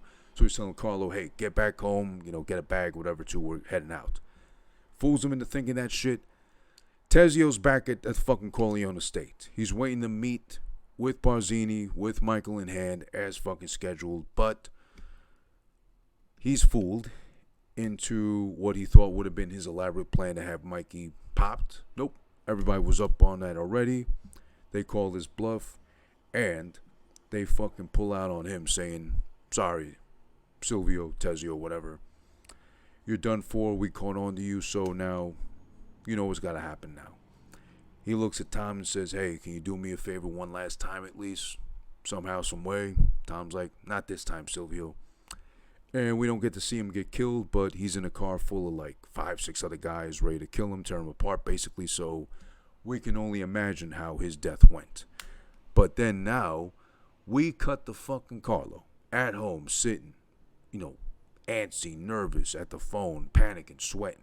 He's trying to call somebody, I don't know who exactly, but he's not able to get anybody. Drops the phone as soon as Michael walks in. All Michael wants to hear about is, don't play me fucking stupid. Just tell me who you fucking tipped off as far as how they got to kill my brother the way they did. Was it Barzini or was it Tattaglia? He knows right away. It's also very great fucking camera work because the lighting is beautifully propped as far as like Mikey's face is divided in two. There's the dark side, there's the light side.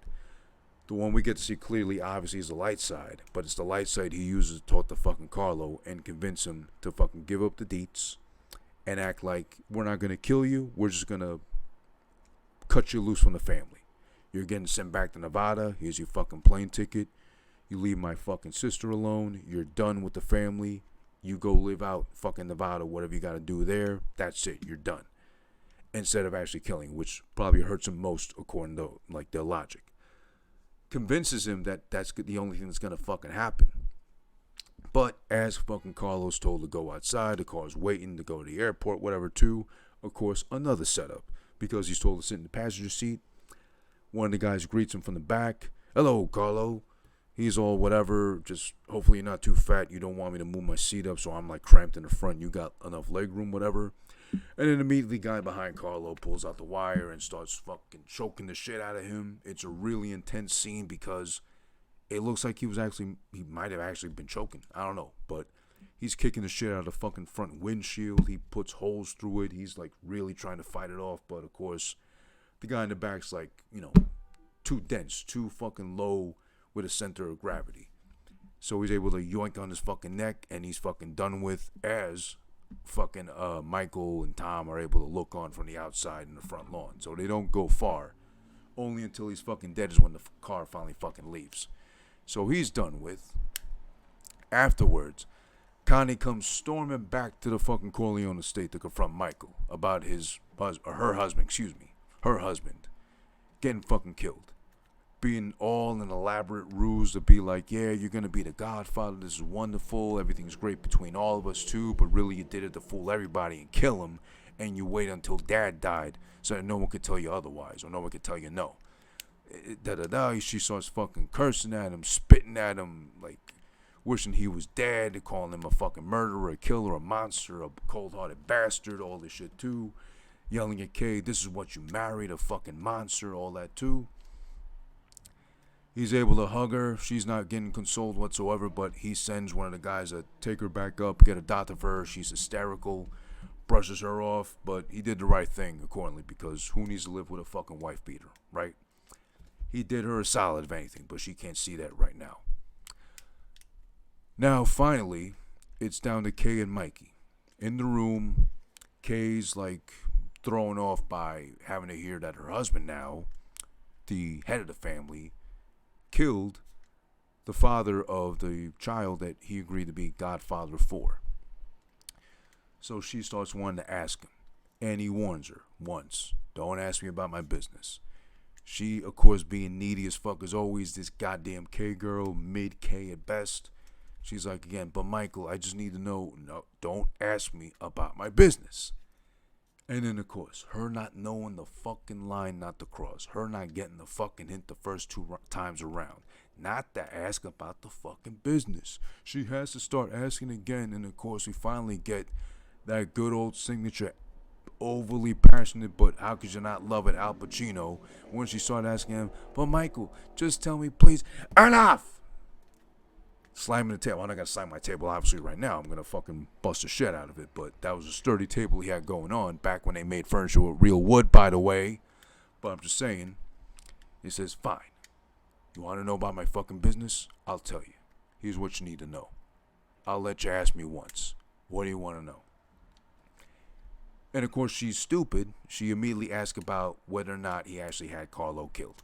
Or if he killed him himself. And, of course, what's he going to fucking say? Yes, I did. I ordered the fucking hit on him. So what?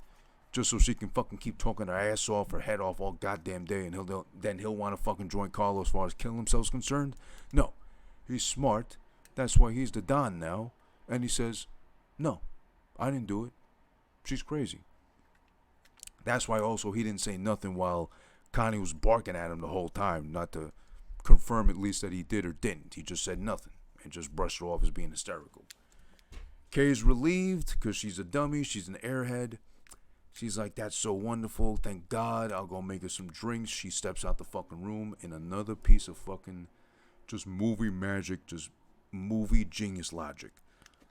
She walks out the room. We're able to get a closer frame look at her. She's close to the camera, literally. In the back, though, Michael is propped against the desk. You got two of the guys. I think it might have been Tom and Clemenza. Clemenza, of course, being the really fat one, the fattest of them all, pulls up on the Don, greets his hand, and he says, Don Corleone. I'm presuming Tom is the other one holding the other hand. He kisses the fucking ring. Mike pats him on the fucking face. He's happy.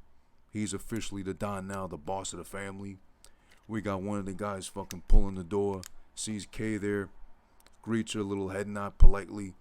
And proceeds to close the door on her fucking dumbass looking face, as she can only look on after having heard Don Corleone.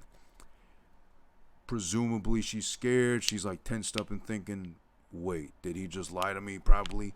And you get the feeling of not only is the door getting closed on Kay, but literally the door's getting closed on us too, as we look on wondering what's going to happen now when Mike is the Don, because he's already done enough dirty deeds to scare everybody straight. What else is there to expect now? And the movie ends with the door closing on Kay's dumbass face. That's The Godfather, 50 years later.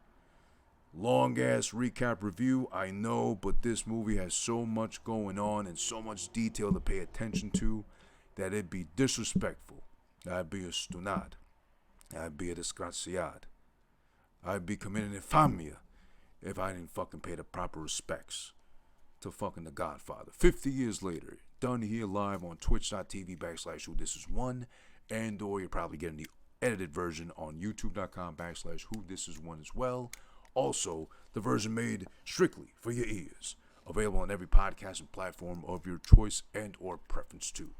Now, what the fuck do you think kind of score I'm going to give The Godfather from 1972, to be exact, March 24th, 1972, after everything I went to, after all the fucking details paid attention to in the notes, going over this, paying attention to that, whatever, what am I possibly going to give out of a possible 2 ears to The Godfather? Again, Marlon Brando, Al Pacino, James Caan, Robert Duvall, Talia Shire, all these fucking people involved who played their part beautifully. Chefs, kiss to every one of them, alive or dead, rest in peace. They all played their part beautifully. Yes, there are absolutely some flubs to the fucking movie. I'm not a fan, again, of the death of the more vital, important characters because they're a little too overdramatic or kind of nonsensical in the way they die. I hate Sonny beating up Carlo, not because he didn't deserve it, but just because literally the scene is very poorly done. Like, I don't know how you keep that shot where the angle is clearly shown from the side. Someone whizzing by with punches, not landing one single blow on the guy. I get it, it's a movie. He's not legit beating him up. But still, if you're going to make it look like he's getting beat up, cut it from an angle that makes it look like he's getting beat up. And I don't know how they left it to this day in the fucking movie, but whatever. That, what else? I mean, some minor flubs, really. Some really funny, minor, tiny flubs. Like, there's no real way of criticizing this movie, I feel. Maybe if I was younger by 10 years or more, of a different generation entirely, maybe I wouldn't love this movie so much. But I legit do love this movie so much, and it is absolutely in my top 3. I mean, well, no, top 5, because that also includes The Godfather 2, which is my favorite movie over this one. I'm going to say it's better, and only because it intertwines, so much of young Vito Corleone as well as the, in that case, modern day story of Michael developing and falling deeper into the, ideology of him being the boss, meaning he's practically God. There's just a lot of that movie to fucking dissect too, but we'll do that in its time due when that hits 50 years in 2024. But for now, The Godfather, 50 years later. What am I giving it out of a possible 2 ears? What the fuck did you think? 2 fucking ears, all the way up, perky as fuck. What do you call that? Extends or fucking, what's that medication that people use? Viagra. 2 Viagras up for these 2 solid, sturdy ears. I need to emphasize and stress, this is what The Godfather gets. It is the fucking perfect movie, I feel like. Even at 3 hours, just under 3 hours, I still feel it's perfect. It doesn't drag. You don't even feel 3 hours. A movie's gotta be so fucking good for you to say, I didn't feel 3 hours pass by.